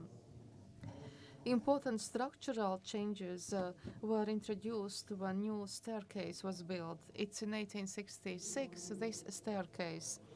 The older yard block was demolished, and here we see now this new structure we have already have accepted as the historical one. And from the reconstruction of the time, we can mention, for example, this fireplace, which was moved to this site at the time. And in 1877, radical changes to the theatre hall began in order to rent it out as a warehouse. This very complicated construction of support had to be demolished that was below the theatre floor, and iron beams were installed. These were commissioned at Felser's factory. And the cast iron posts were resold to Paul's factory for reprocessing. And then a new floor was laid into the dance hall. In 1887, again changes were introduced to the house. On the street side, 2 stores were arranged. And those oval windows were broadened to make those premises lighter. And so the facades that we seen today was created at the time. Here we see in documents the situation before and after the reconstruction. And again, looking for, here we see the work done to find the original entrance. And so, and also here work done to look for original Haberland's oval windows. In 1893, this was completed with holders for banners and also coat of arms of the association. These were placed on the facade. In 1902, architect Reinberg changed the dance hall, placing moving the place for musicians, the balcony at the end of the hall and not in the beginning. And also ventilation channels were built in. All in all, Reinberg's really changed these classicism forms into very rich neoclassicist decorations that we still see today in this hall. In 1910 and 11, again, architect Bokslavs made the design, and again, reconstruction began. Also, now the reading rooms were moved to the side of the street, and that was achieved by building special annex with a hall. And we see as a result, we see those in 1910 and 11, the interior was made richer and richer. New elements of neoclassicism were inbuilt. Again, this stove, which from the period which are still found in the building, and also some wallpaper samples. It's quite interesting that in 1916, during war times, this was used for war hospital, but later also for some time as premises where Muslim services were held. They could have been held in this very hall. At the beginning of 1920s, garage for approximately 50 cars had been installed on the ground floor, and office buildings and 3 living rooms were on the first floor. In 1935, architect Bokslav wrote that happily the later reconstructions have not affected the main story, the third one, where we still see the very expressive architectural forms. Now everything is being dominated by architecture of boulevards of Paris, pushing everything else into the background. All the reconstructions of 1930s left also some neoclassicism forms, and quite often these premises are used for filming. From 1945, this building was used for the State Historical Library, the former Riga City Library, and on the first floor, safe premises for keeping rare books were installed. And here again, we see, this is quite unique fact, these doors that we see, these metal doors for the safe, which was moved from to this building from the Riga City Council building that burned down during the war, and this is actually the only element still preserved from that building. In 1949, and again, this building is adapted to the needs of a library. And here we see again many local reconstructions. For example, in 1950, in the former part of the theater, collection, the storage rooms for books on 3 floors were built. And so again, cracks appeared in the walls. Probably you noticed them when coming up, and the building started to settle to sink, and this will be the greatest challenge really for those who are going to restore this building, because these cracks have been now monitored for 30 years. It's almost like a museum. In 1988, the higher story was restored, and the dance hall was adapted for chamber music concerts, and it was given the title Wagner's Hall. And it was restored in the image of 1902. New crystal chandeliers and brass lanterns were produced by Lithuanian specialists, but unfortunately at the time no detailed studies were made. And in the premises below us, again, rehearsal premises were set up for professional dance group Gailis. In 1994, restaurant was set up in this block D, and in 1998 the yard was covered with a glass roof to install the restaurant. But in 2007, the technical condition of the building was so bad that concerts no longer were held, and by 2011 also other users of the building left it. The building, as we see it today at number 4 Wagner Street, has reached today after numerous and quite radical reconstructions. That's why in the architecture that we see, the image of the end of the 19th century and the beginning of the 20th century dominates, and we also have more information about it. And the initial features of classicism created by Haberland, we only see in the upper part of the building, in the facade. So it's very important also that during restoration of the building, all these studies and research should be continued, so that we would obtain more additional information about historical development of different parts of the building, including the theatre hall. And I wish the best of luck to those who are going to restore this building.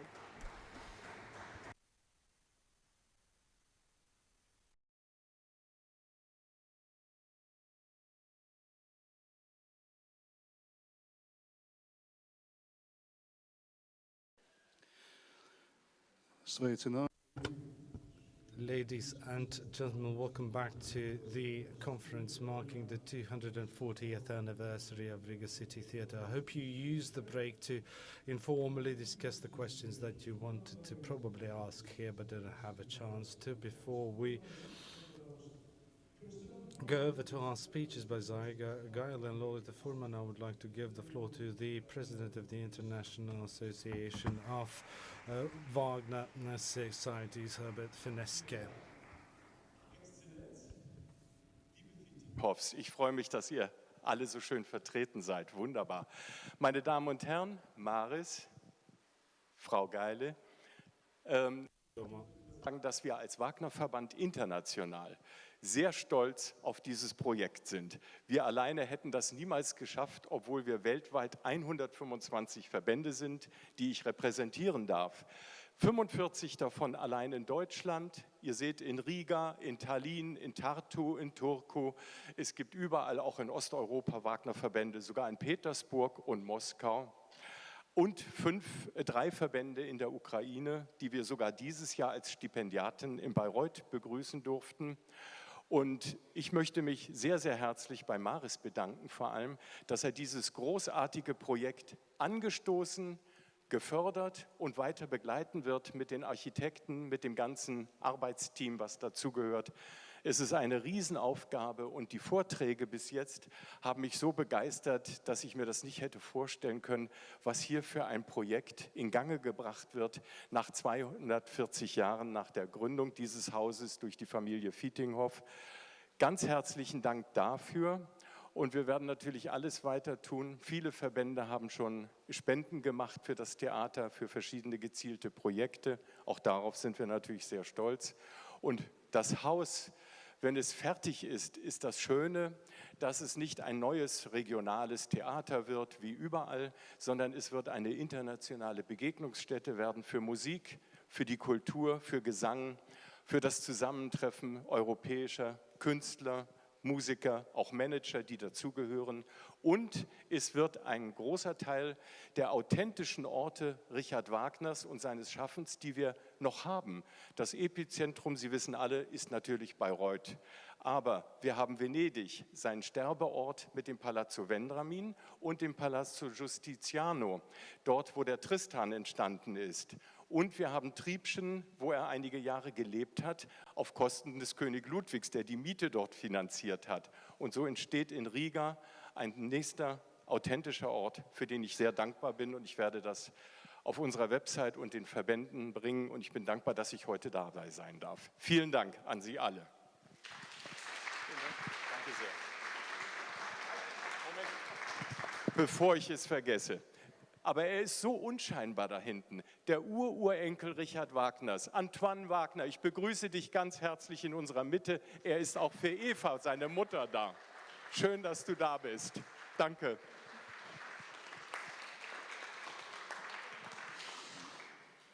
Paldies, Fineske. Thank you, Mr. Fineske. Now, we will hear from Zaiga Gaile about the authenticity of the building. My presentation, my story, will consist of two parts. One is a personal account of how I and my husband, Māris Gailis, arrived at the idea of reconstructing Wagner Theatre and how we became part of the Wagner Society. This is the facade that have been shown to you a number of times already today, and this is the Haberland's facade.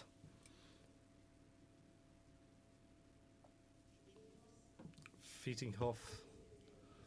Today I actually saw his portrait for the first time. Painted portrait. So Riga City Theatre is very much created by three outstanding Germans, three patrons, three key figures for the theatre, who have also determined our relationship with Germany, the restoration of the cultural relationship between Latvia and Germany, also in terms of cultural ties. Haberland was an architect who was educated in Germany and returned to Riga to become a very prominent architect in Riga. And Wagner, 34 years old, just married a man, and who lived here for 2 years. So three major German figures who contributed a lot to the development of the Latvian culture, now national culture. So this is a bird's eye view of the Wagner house. Wagner Theatre is like a hidden gem. Those people, you know, those German tourists that come to the facade of the Wagner Theatre from the Wagner Street side, they see they first see this facade, they are led into the building, they go through the corridors, they reach the 3rd floor, but it's not really clear where the theatre used to be, and the theatre has actually been hidden, and new buildings have been built in front, so that everyone thinks that the music hall is the part of the theatre, but that's not right. It's only one of the rooms of the Wagner Theatre, and this is another bird's eye view of the rusty rooftops. It's interesting that this theatre, which faces the Wagner Street, it can also be accessed from the other side, from the Wagner Street, from the other side of this quarter. So there's another exit or entrance, or it protrudes to the other side of the quarter. So Wagner Street is over there, and Glasnotai Street is to the right. So a theatre building should be located at this yellow volume, because it can be accessed from 3 sides, not only from the front, from the street. So Musa Hall, and now my personal account of the time when Riga First Theatre used to house Fundamental Library. After the war, when theatre was repurposed into a war hospital and a place from where the repatriation of Germans was coordinated, and then theatre came to these buildings. But my uncle Jan was the director of the Fundamental Library, and we remember piles of books in his home, at home, because after the war, when a lot of people left or escaped and fled to the west through Germany or were deported to Siberia, many people held their things in their flats, in their Riga flats, and my uncle actually made this collection out of the books that he retrieved from different flats of Riga from different people, and the reading rooms were on this floor, actually, on this level. And the hall, which used to be Wagner's Theatre Hall, it was actually blocked at the turn of the century. We, on third levels, have the book storage, or this book collection, and the fact that the Wagner Theatre was filled with books is a wonderful story, and it was nice that not some kind of warehouse function was designated to this hall, but it rather stored or housed books. And there's this small adjacent room. As you remember, there was an entrance from the town hall side, this little room which was hidden behind the stairs, this mezzanine room. It's very cold. And in this room, behind the steel doors of the town hall, you could find a rare book collection, so those rare books that were retrieved from the burning town hall house. They were wheeled using the carts into the Wagner house and hidden behind the stairs in a hidden compartment, in a way. Another interesting nuance. This is the hall of the Wagner Theatre, one of the levels of this theatre section, and as has already been mentioned, this was the place where the dance collective Gaile rehearsed, and it has brooches. And for our guests from Germany, by the way, during the Soviet time, just for your information, during the Soviet times,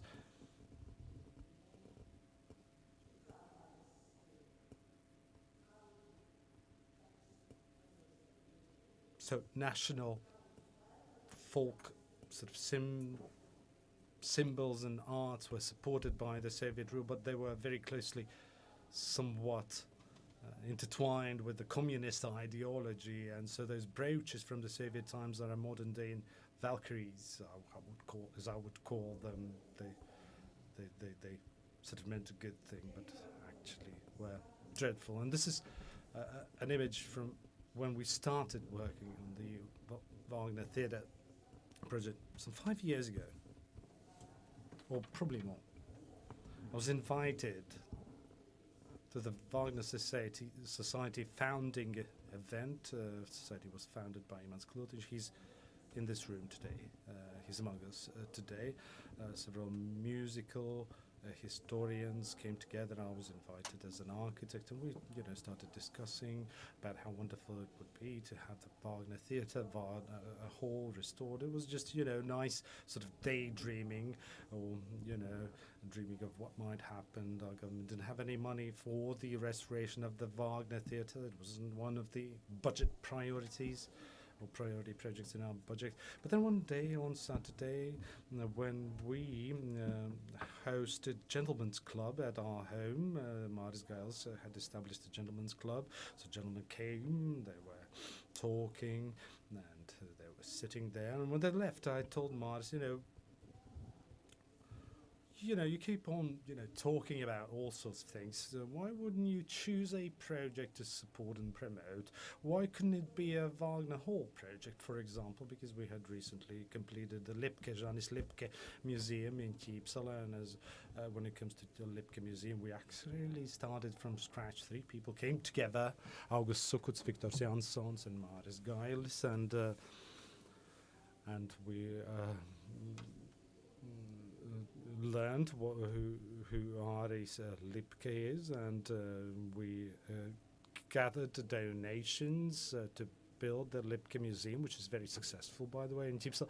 And we were already starting our work on the second building for the museum.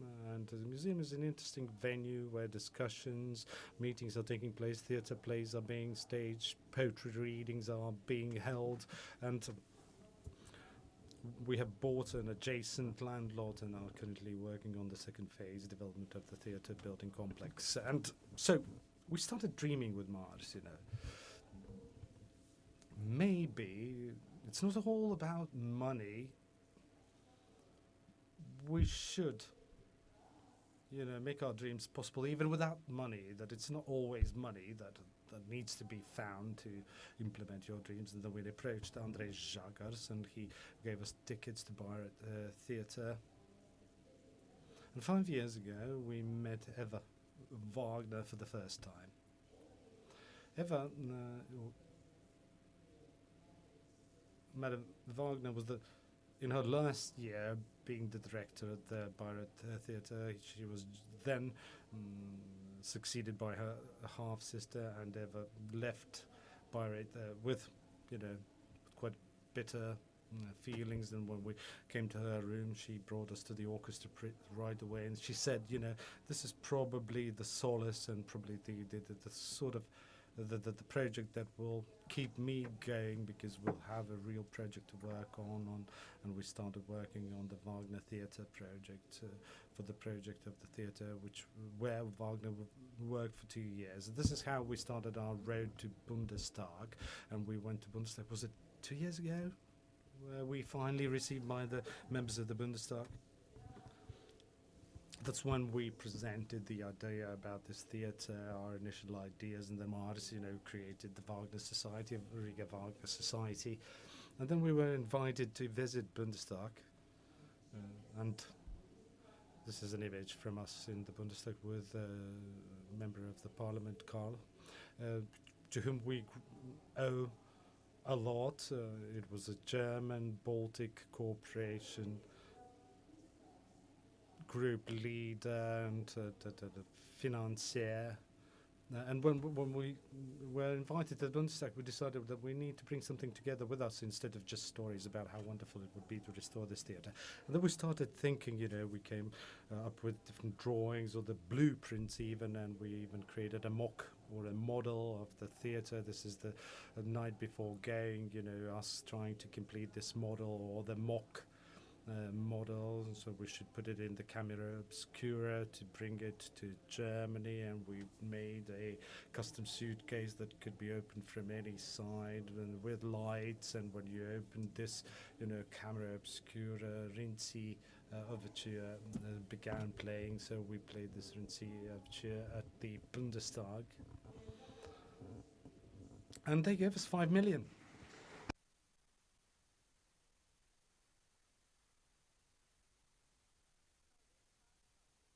A big thank you to the German government, by the way, here, and Eva agreed to become a patroness of the project right away. She'd annually visited Riga to take part in our Wagner's birthday celebration events in May. And this is another patron of the Wagner House, our president, Egils Levits, the president of the Republic of Latvia, Egils Levits. This is an image from Munich, when President visited Munich. And he kindly agreed to bring our black box to other Wagner enthusiasts, and this is a picture of us and Egils Levits and the Latvian delegation, like small children just enjoying this model of the dollhouse, as we called it. And this is, of course, a lot later. This is another event. Do you know whom you can see here? It's Gideon Kramer and Mikhail Baryshnikov.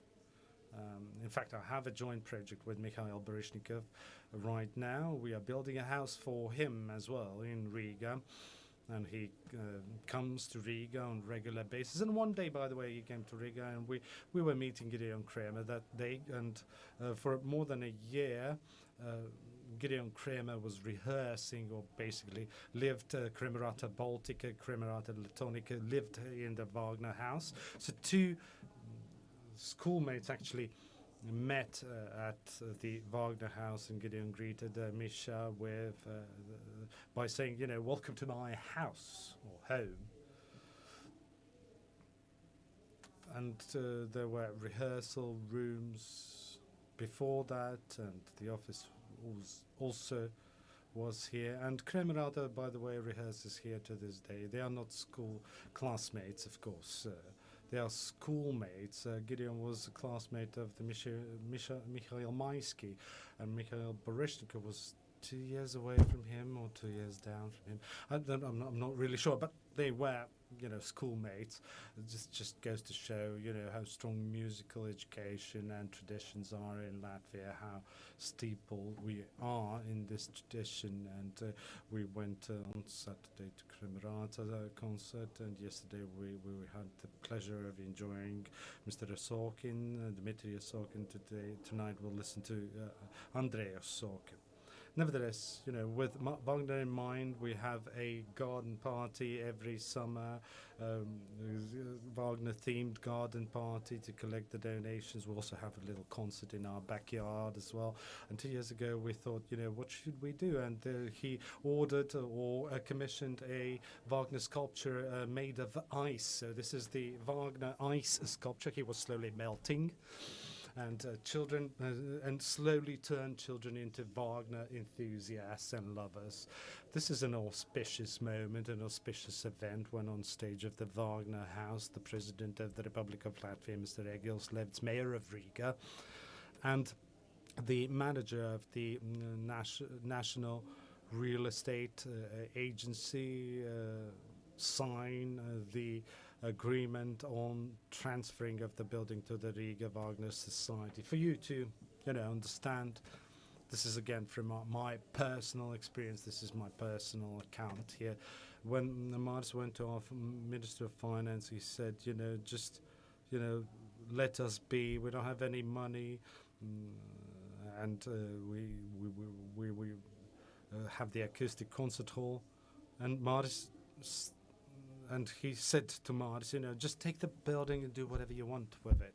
And actually, for the first time in the history of restored, of newly independent Latvia, this was the first time when a government building, a state-owned building, was transferred to a private society, making us fully accountable for what happens with the building. And several times we brought our black box to our parliament to convince the parliamentarians to adopt a new law or agreement or covenant, basically, you know, recognizing our right to manage the building as a private society, which also comes with enormous accountability, which is a big responsibility. And this is an image where you can see the German federal president visiting the Wagner house. Everyone's wearing a face mask, of course, but German president is our third patron, the third patron of this project. So we have the Latvian, the German president, and Eva Wagner as patrons of this project. This is Kremerata playing for the federal president of Germany, and this is President Steinmeier looking at the wooden tiles, wooden floor tiles. Ilmārs Dirveiks showed you some of the remnants of the wooden floor tiles hidden in the attic, but we took off the linoleum and we unveiled a very posh mosaic floor tiles made of wood. It's unbelievable. Those small wooden pieces have suffered a lot. A lot of boots have walked over it, and you know, if they are damaged by the boots dancing people, then you just, you know, put another layer upon it. So we have wonderful floor tiles on this level, and this is the next miraculous moment when it comes to Wagner Theatre. When theatre was discontinued, when it was closed, when opera building or the German theatre was completed, apparently as they moved out of the building, they didn't have anywhere to store the sheet music and instruments, because there was a car dealership and shops on the first level. There's commercial function on the first level, but when the opera was restored, it turned out that all of its archives and all of its collection is on the first balcony beneath the floor tiles in a ventilation shaft. So these archives that had already become legendary by the time, with all the sheet music, were handed over to the State Archive of Latvia because they didn't have the resources to analyze or research this material. But luckily enough, some 3 years later, archives were handed over to the National Library of Latvia, which had researchers that worked on analyzing these materials for 3 years, and Ilona Breģe also talked about a lot of things that were uncovered during this analysis. And when we started working on this building, we thought we should have a Wagner museum here, but we had no, exhibits for that. We just had the chicken, which is, I doubt of much value. But now we have sheet music, and we also have concert advertisements and playbooks and sheet music.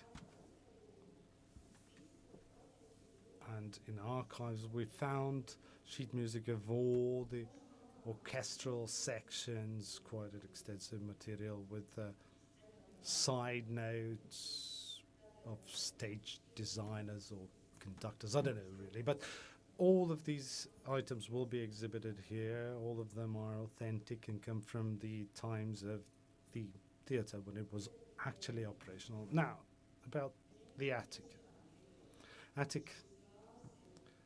I mean, these halls are very well preserved, and their wooden elements are very well preserved, and the attic is very high, very spacious, and has been used to store stage design elements, some cranes, and there were flats there as well. Do you know who lives there now? It's an eagle, actually.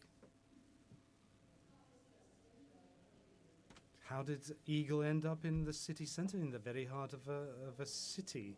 Well, that's a mystery. We think it's Wagner's spirit, actually, that continues to keep an eye through this eagle on the building.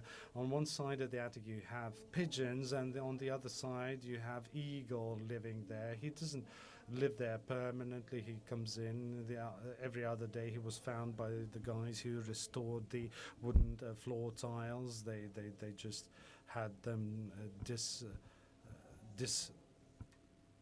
dismounted, and they saw the eagle flying in just for lunch. He ate a couple of pigeons and flew away. Now, as regards to the reconstruction plan, we are perfectly located at the heart of Riga. You can see the Freedom Monument at the right top side, National Opera, Gailis Street, and you can access the theatre from 3 different sides. And this is the plan of the theatre, and I would like to briefly walk you through it, but I can't unfortunately find the pointer.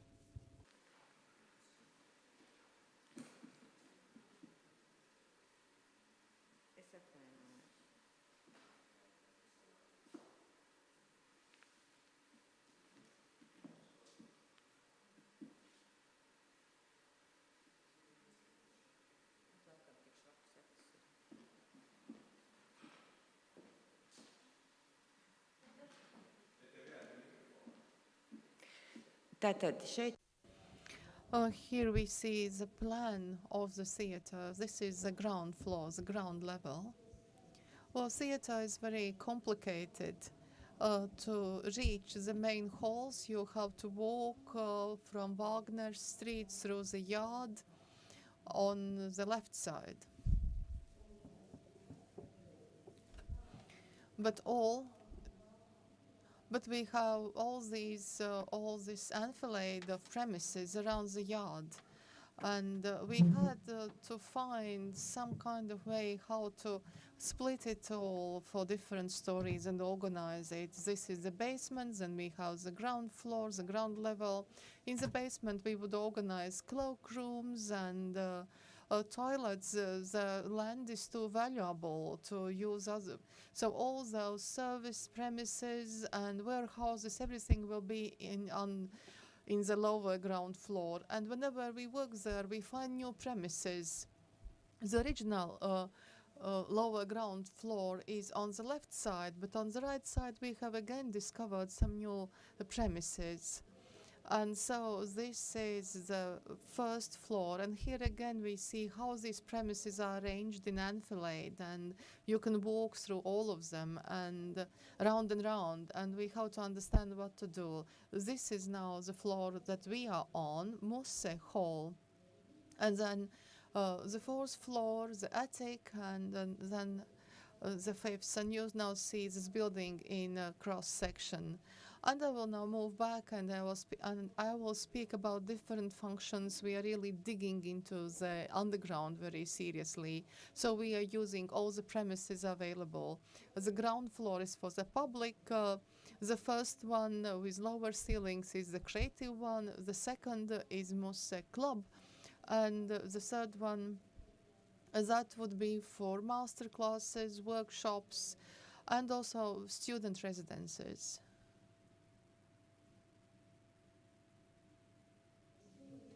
And here in this cross section, you see Wagner Theatre. We are now up here. You see Musse Hall. We are on that level. And here below the floor is the Wagner Theatre Hall. It occupies 3 levels. We will dig slightly into the underground to improve acoustics of the hall. And actually, also thanks to Ambassador of Japan, Toyota has agreed to work with us. So this is the best acoustic master in the world.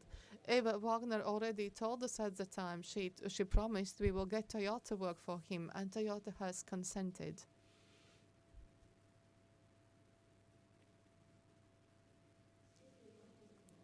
And here we see it from above. This model, we see that the yard will be covered by a grass roof, and at the end of it we will house this cone, Wagner's cone, and this will dominate. In the yard it will be panoramic elevator.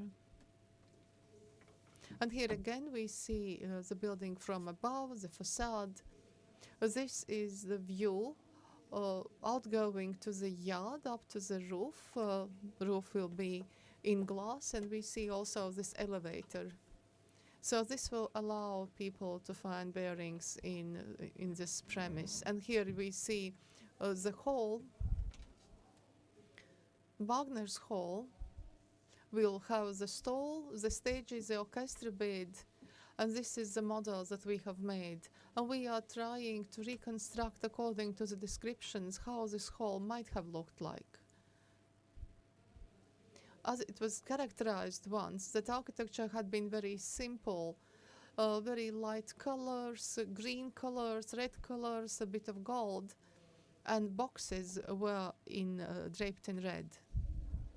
And here in this picture we can see how we get actually 3 halls by restoring this building. Theatre hall, which is almost for 500 buildings, that will be a repertoire theatre. Then Musse Hall, which will be for chamber music concerts.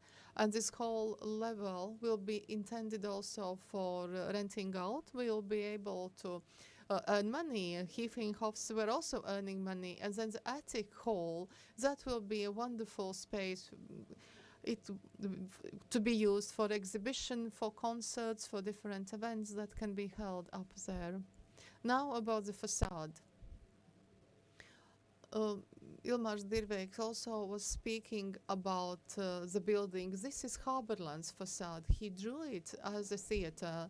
We have at the very center 2 gates with upper lights, and horse carriages were drawn, went through the gates, and the members of the public stepped out of the coaches, and the coaches left along Gaznotāju Street.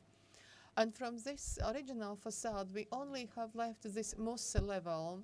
The first and the second level, these were reconstructed when stores were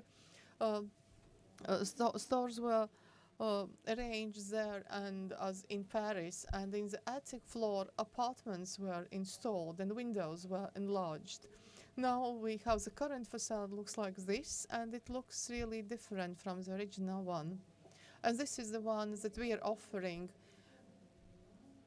We really want you to have the feeling when you approach the building that you have come to a theater, you have wide entrance, you go into the yard, people are already gathering there, and in this discussion about Haberland's facade and restoring this facade, we have here several researchers of architecture who are very much against it. They believe that each layer of history is important, and even this last one is also as valuable as the previous one. And I asked Imants Landsmanis, the director of Rundale Castle, I asked for his advice. What should we do? Should we restore the Haberland's facade? And Imants Landsmanis wrote a wonderful reply consenting to this. Stating that very few Haberland's buildings have been preserved, they have been reconstructed and demolished, and this letter really helped us a lot. The Council of the Historical Center of Riga, they agreed to restoring this facade. Also, the Board of Cultural Monuments also agreed to this. And now this sketch, this initial design has been approved by all monument institutions dealing with national and municipal cultural monuments. And now we have, this has been done, and now we have to develop our design for buildings project. We have used Bundestag's money and also money that has been donated to us. We also have to thank the local sponsors and those who are buying chairs. Also today you have the opportunity to buy a chair for the hall. We have reached the point that we have already or the competition or the procurement for builders has been completed. The company's Kontabūve is ready. We have made the calculations and we will send all of these documents to Germany, and German bureaucracy is even more accurate than the Latvian bureaucracy, and Māris and his team, they are really fighting for this. And we are going to set this into motion. Thank you, Zaiga Gaile. And we have the last presentation on Heinrich Dorn, who was already mentioned today, Professor Lolita Fūrmane. Oh, good afternoon, dear participants of the conference, and those. I will try to improvise. We wanted to have the part of singing at the very end, but artists from Latvian radio choir has come, and they have prepared particularly for this event and in connection with my presentation, with my report, and I have helped them, and they have prepared for us two choirs from Heinrich Dorn's opera, an opera which was quite recently discovered in Riga, the English Banner. And these two pieces have been prepared specially for the 240th anniversary of the theatre. So we will start by music and ask the artists to perform.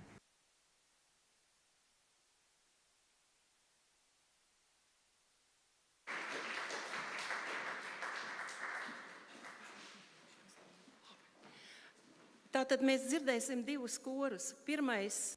So we will hear two sort of pieces. One is the songs of sailors from the opera, and the second one from Austrian knights. And this is from opera by Heinrich Dorn, English Banner, following 1841. This is now the second performance.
We began by music.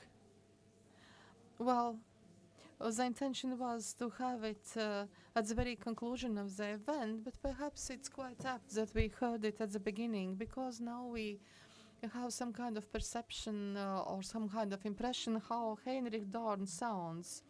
My presentation will be dedicated to the time of 1830s, the time which we have mentioned a lot in connection with Wagner's time, but I will speak about an opera composed in Riga, and we didn't suspect of its existence a couple of years ago. That's opera by German composer Heinrich Dorn, English Banner, in the original das Banner von England. And it was composed in Riga and was produced here on the 8th of November 1841. But that was according to the old calendar style existing at the time at the Russian Empire. It's an opera based on Walter Scott's romantic novel Talisman. And so the action takes place in Palestine at the end of 1191, at the end of Third Crusade. And the topics of the dignity of fatherland and betrayal is at the center of it. The philosophy of two different worlds, Western and Oriental world. And I would say that this Oriental world is not opened as a buffoonery in a comic way, a playful way, as we often see in the German song, those performances of Germany. But this world is presented as being equal to the Western world, this very humane part of mankind. Until now, we could speak about this opera only in abstract way, but now we see real musical shape appearing, and it brings totally new knowledge about the creative heritage of opera genre in Latvia. 3 years ago, when the Latvian National Library made the catalogue of the sheet music of this Riga City Theatre, and I was part of the team. Actually, this is approximately 800 pages long score, manuscript. It's for orchestra voices, and also we have voices, arias and dialogues, and it's all handwritten in Gothic orthography. And it's in the 19th century German language. Let's start by asking, who was Heinrich Dorn? We've heard this name being mentioned already several times today, but I have a different picture, not the one that Ilona Breģe was showing to you. What do we know about him, about Wagner's colleague? He was born in Eastern Prussia, Königsberg, in the family of prosperous traders. He started by studying law, but then he turned to music. And his musical education was based on foundations linked to Berlin Singing Academy. But this, in turn, was very closely connected to this new practice, this Liedertafel singing practice of the 19th century. It's important to keep that in mind, because Dorn's life later is very closely linked to this form of making music, Liedertafel, which was very popular in society. And we heard this tradition also in those two musical pieces that we just heard. The interest in Dorn among Latvians is quite obvious, because he spent 11 years of his life in Riga. During this time, Riga saw Dorn as very active leader of music life. He was chapel master of the theatre, director of sacral music, and at some point he was even allowed by Riga clergy to combine these two offices. And it's worked like Cherubini, because he took lunch before the altar, but dined behind the scenes at a theatre. Dorn revealed himself in Riga also as a person who was very important as an organizer of Dune Music Fest in Riga, which was very important for the development of the tradition of a song festival. And Dorn's former student, Robert Schumann, is only a couple of weeks after he established his newspaper, Neue Zeitschrift für Musik, he invited him to become correspondent and write for this new publication. When we analyze Dorn's report, we see that this gave the possibility to the author, of course, also to praise his own achievements, because almost all civic institutions of music in Riga were under his responsibility. And yet, whatever was the nature of these publications, these are very important because they provided regular information and reports to the world about music life in Riga. Dorn arrived in Riga in the autumn of 1832. He came from Leipzig, where he had spent 3 years. He was the music director of the Court Theatre of Saxony, and it was a place where he also got acquainted with Richard Wagner, who was 16 years old at the time.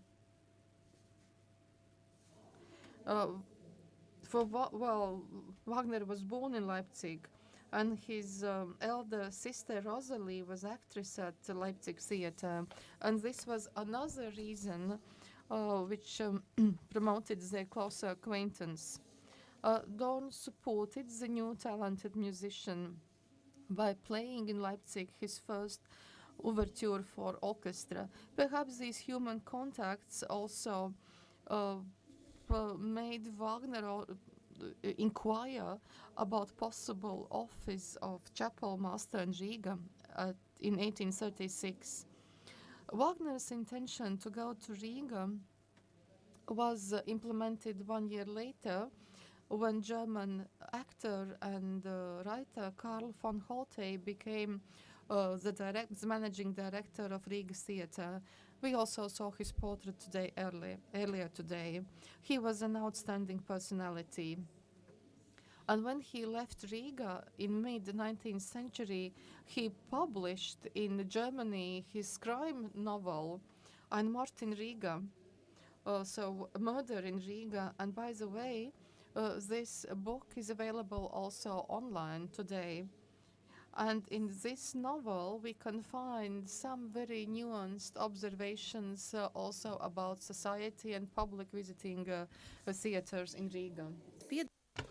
It was Holte who actually offered Wagner to become the chapelmeister to fill this vacancy, and Dorn's life is best described in his memoirs, published in 7 volumes in 70s and 80s of the 19th century.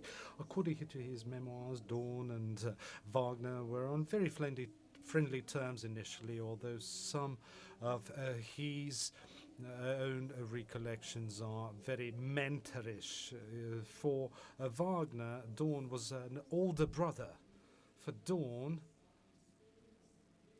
he loved Wagner's piano performances of the what later became Rienzi opera. When in March of 1838, Wagner at the Blackhead's house played a monumental vocal instrumental concert, Dorn reviewed the event, gave a very detailed review of the event in the new musical paper. He called the overture Columbus a Beethoven piece of art. Grandeur of ideas is astonishing, and astounding beauty of these ideas are very modern and Bellini-like, and he was compared to Bellini as the top standard for musical composer at the time. And if we look at the review, at the bottom paragraphs of the review, there's some criticism there as well, because according to Dorn, Wagner's instrumental arrangements were too theatrical, too extravagant for him. And as he claimed, Wagner has acted in a very Hegelian manner, like Hegel would do.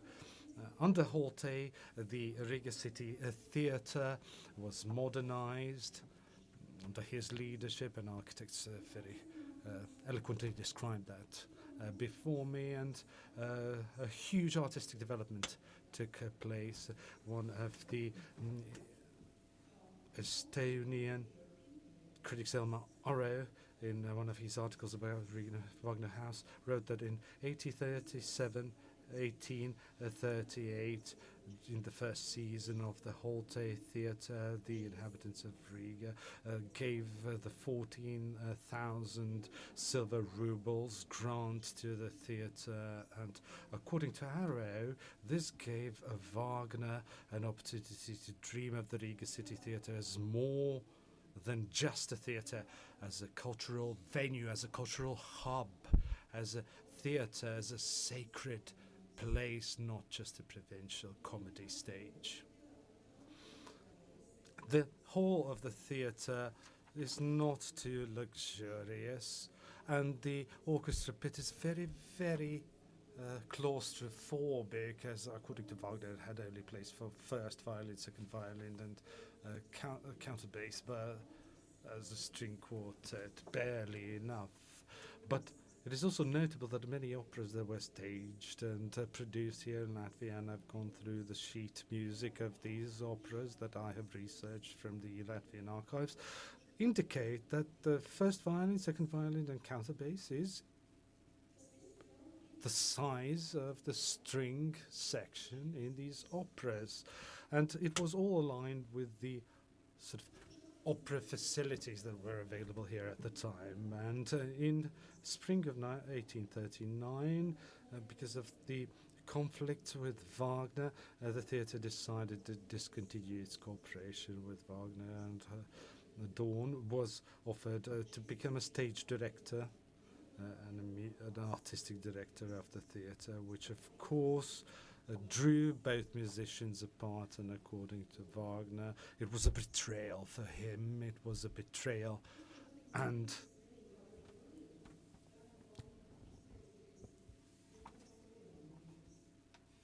a coup against him. So he left Riga in 1839, and later on in 1843 Dorn followed him, but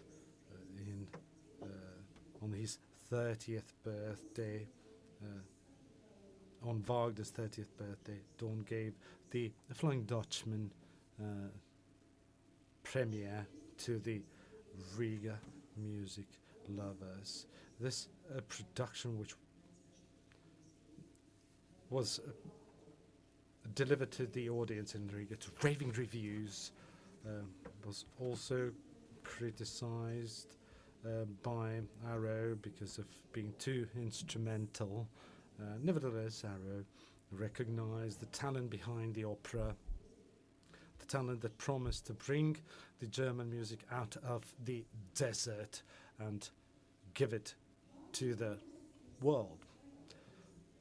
And Wagner's role is important from a number of perspectives.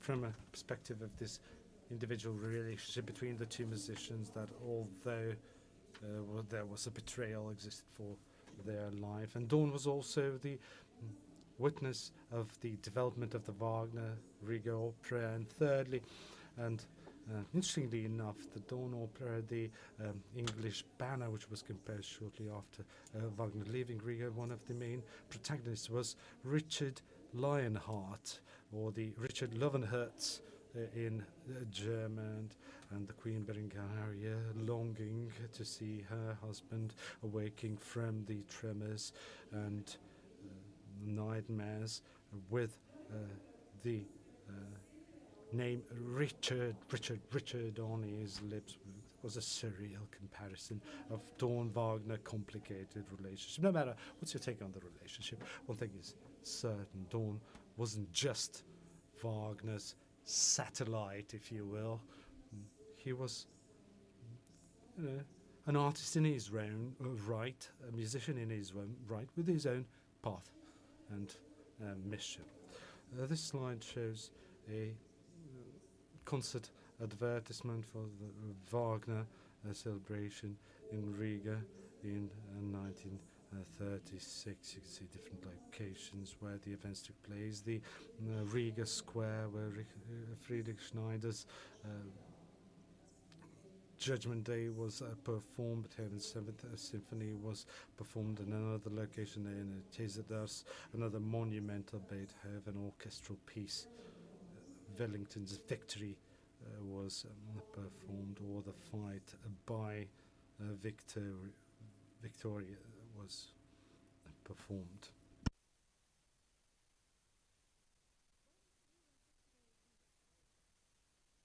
Dorn composed 2 operas while in Riga. The first of them was the comedy Judge of Paris, which has already been mentioned, which on February 1st, 1838 was actually directed by Richard Wagner. According to Dorn's memories, Wagner followed the musical purity of this piece. Der studiert Hocht sauber ein, is what he said, and sheet music is currently, of this opera is currently stored in Berlin and Dresden, and this opera hasn't been again researched too thoroughly by the Latvian researchers, unfortunately.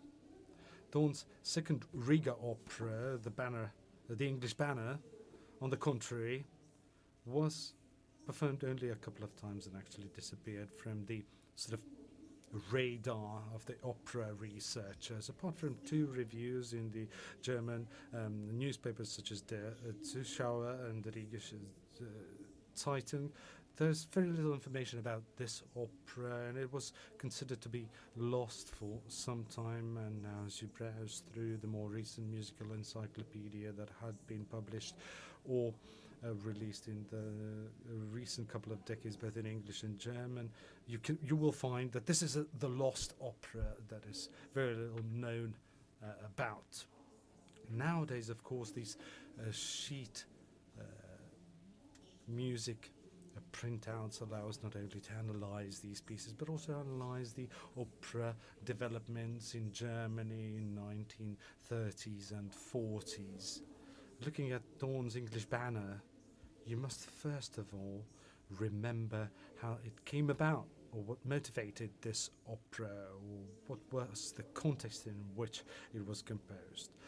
Dorn's opera is part of the German romantic operas that are based on the Crusader stories or Crusader themes. The first German opera in the 19th century that began the story of the Crusaders and created national romantic movement around it. What was Carl Maria von Weber's Euryanthe in 1823. This opera revived the movements and the ideas that stemmed from the German poetry of the time, from the Heidelberg School of Poetry, and created an additional interest about folklore and past of the Germany. This interest was driven by many more factors than the enamorment with the past, and Heinrich Heine described it very, very precisely in his article Romantic School, published in 1833.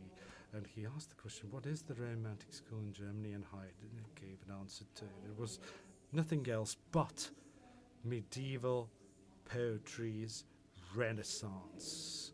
And this poetry that stemmed from the Christianity was nevertheless the flower or the petal of suffering that grew from the blood of Christ. Since the premiere of Euryanthe of Weber up to Dorn's English Banner here in Riga, and the first premiere was in Vienna, we can see the full development of the German opera, and it also has Dorn's opera as one of its key elements. So since Weber at the premiere to Dorn's English Banner, with medieval stories underlying them, there are similar operas that were produced in a great number, but there are only 3 to 4 that focused on the Crusaders in particular, and I've included the main operas that were composed by mid-19th century, composed by the German composers, but you could also add Rossini here, the pasticcio opera of Rossini. It's a sort of a juxtaposition or a mix of various pieces either composed by Rossini or by the others, and this opera pasticcio was based on the Walter Scott's Ivanhoe, or Verdi's, for example, Lombardians in the First War of Faith, and Otto Nicolae's Il Templaria opera, or the Knights Templar opera, which was written in Italian but actually was composed by a German composer. So all of them are sort of linked by Walter Scott. It was sort of a Walter Scott mania that was in 1920s and 30s among German opera composers, especially Ivanhoe, which was very, very popular and became the storyline for many, many operas and musical pieces. There are various reasons for that. In case of the Rossini's pasticcio, Ivanhoe was a sort of a reaction to the market success, or response to the market success of this novel. And I don't know why, he would have aligned his Cinderella story to the Anglo-Saxon and Norman combat storylines. For these composers, it was Crusaders was an important element of the German identity. Dorn's opera music that I have discovered myself by listening to it and by playing the sheet music on small piano in the National Library, has made me realize that there are 3 key features. First of all, opera in its musical genesis combines the modern tradition of German and Italian opera of the time, and by Italian opera I mean the stylistics of the way songs were sang, plasticity of the melody, as well as rhythmic changes and combative notes in the Italian Risorgimento manner, and also some of the Italian tragedies of the 1930s, such as Bellini's Norma or Donizetti's Belisaire. Second feature is the role of the ensemble in the opera production, and it is a feature that comes or is very distinct in the German opera composers. And the third feature is the role of choirs or choral singing in Dorn's opera. I'm talking about Liedertafel tradition and its integration into the opera. Dorn was the disciple of Karl Zelter, and Zelter, out of the Berlin Singing Academy men, was the first who in 1809 created the first Liedertafel choir with very strong nationalistic undercurrents. The male choir in the early Romantic opera of German opera was a very popular element, like, for example, Hunter's choruses or songs in Weber's operas. These choirs united the nation and spoke of its patriotism, and also the modern social life, the musical Biedermeier witnesses were this was indeed what brought the Dorn's operas together, and along with the English banner it also reflected the Protestant music traditions, and Dorn also added his own original choral song to this opera, his own take on the choral music with a lot of allusions to the well-known Lutheran melodies. In conclusion, I would like to underline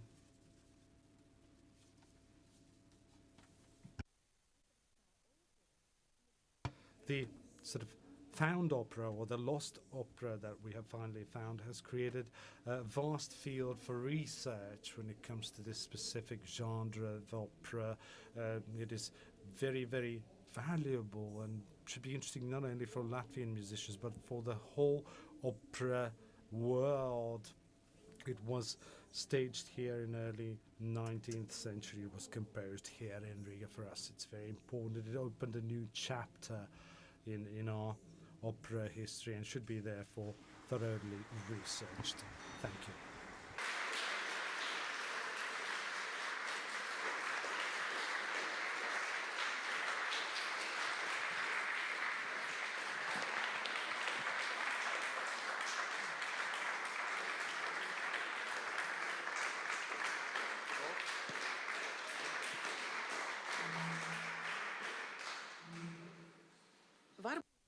Perhaps you have any questions?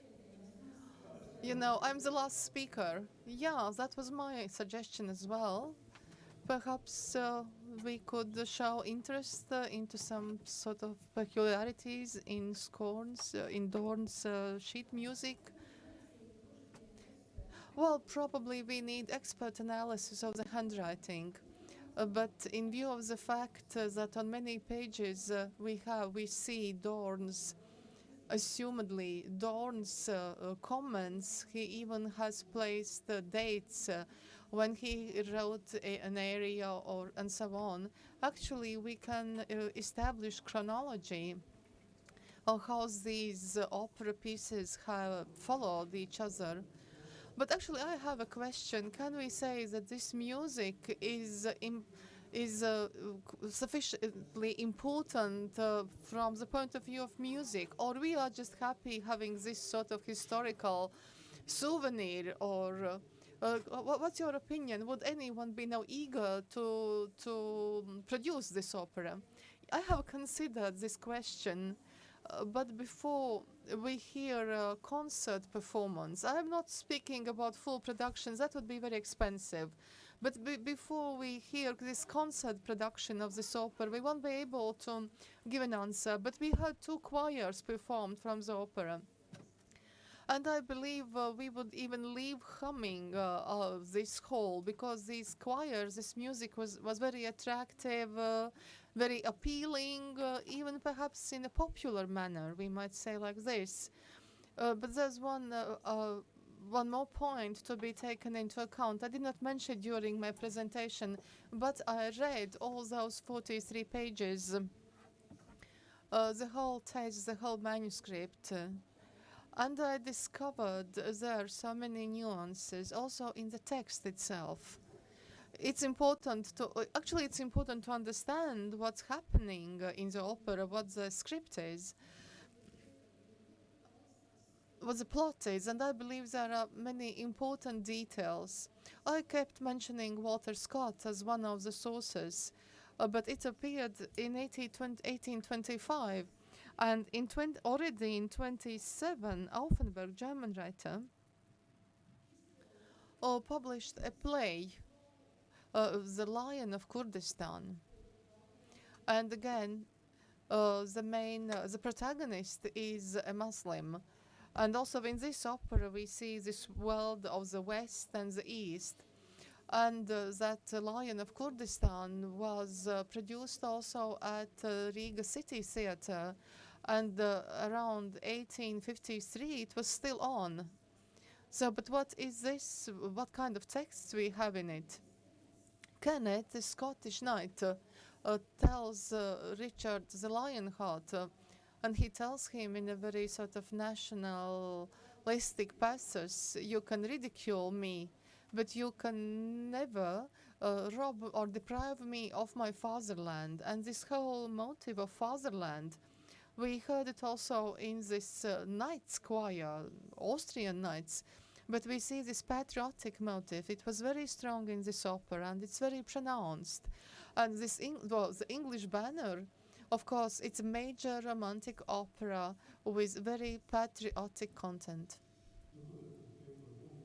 Well, to conclude this sort of the series of these wonderful presentations, I will ask Zaiga and Māris, will you produce this opera when this theater is ready?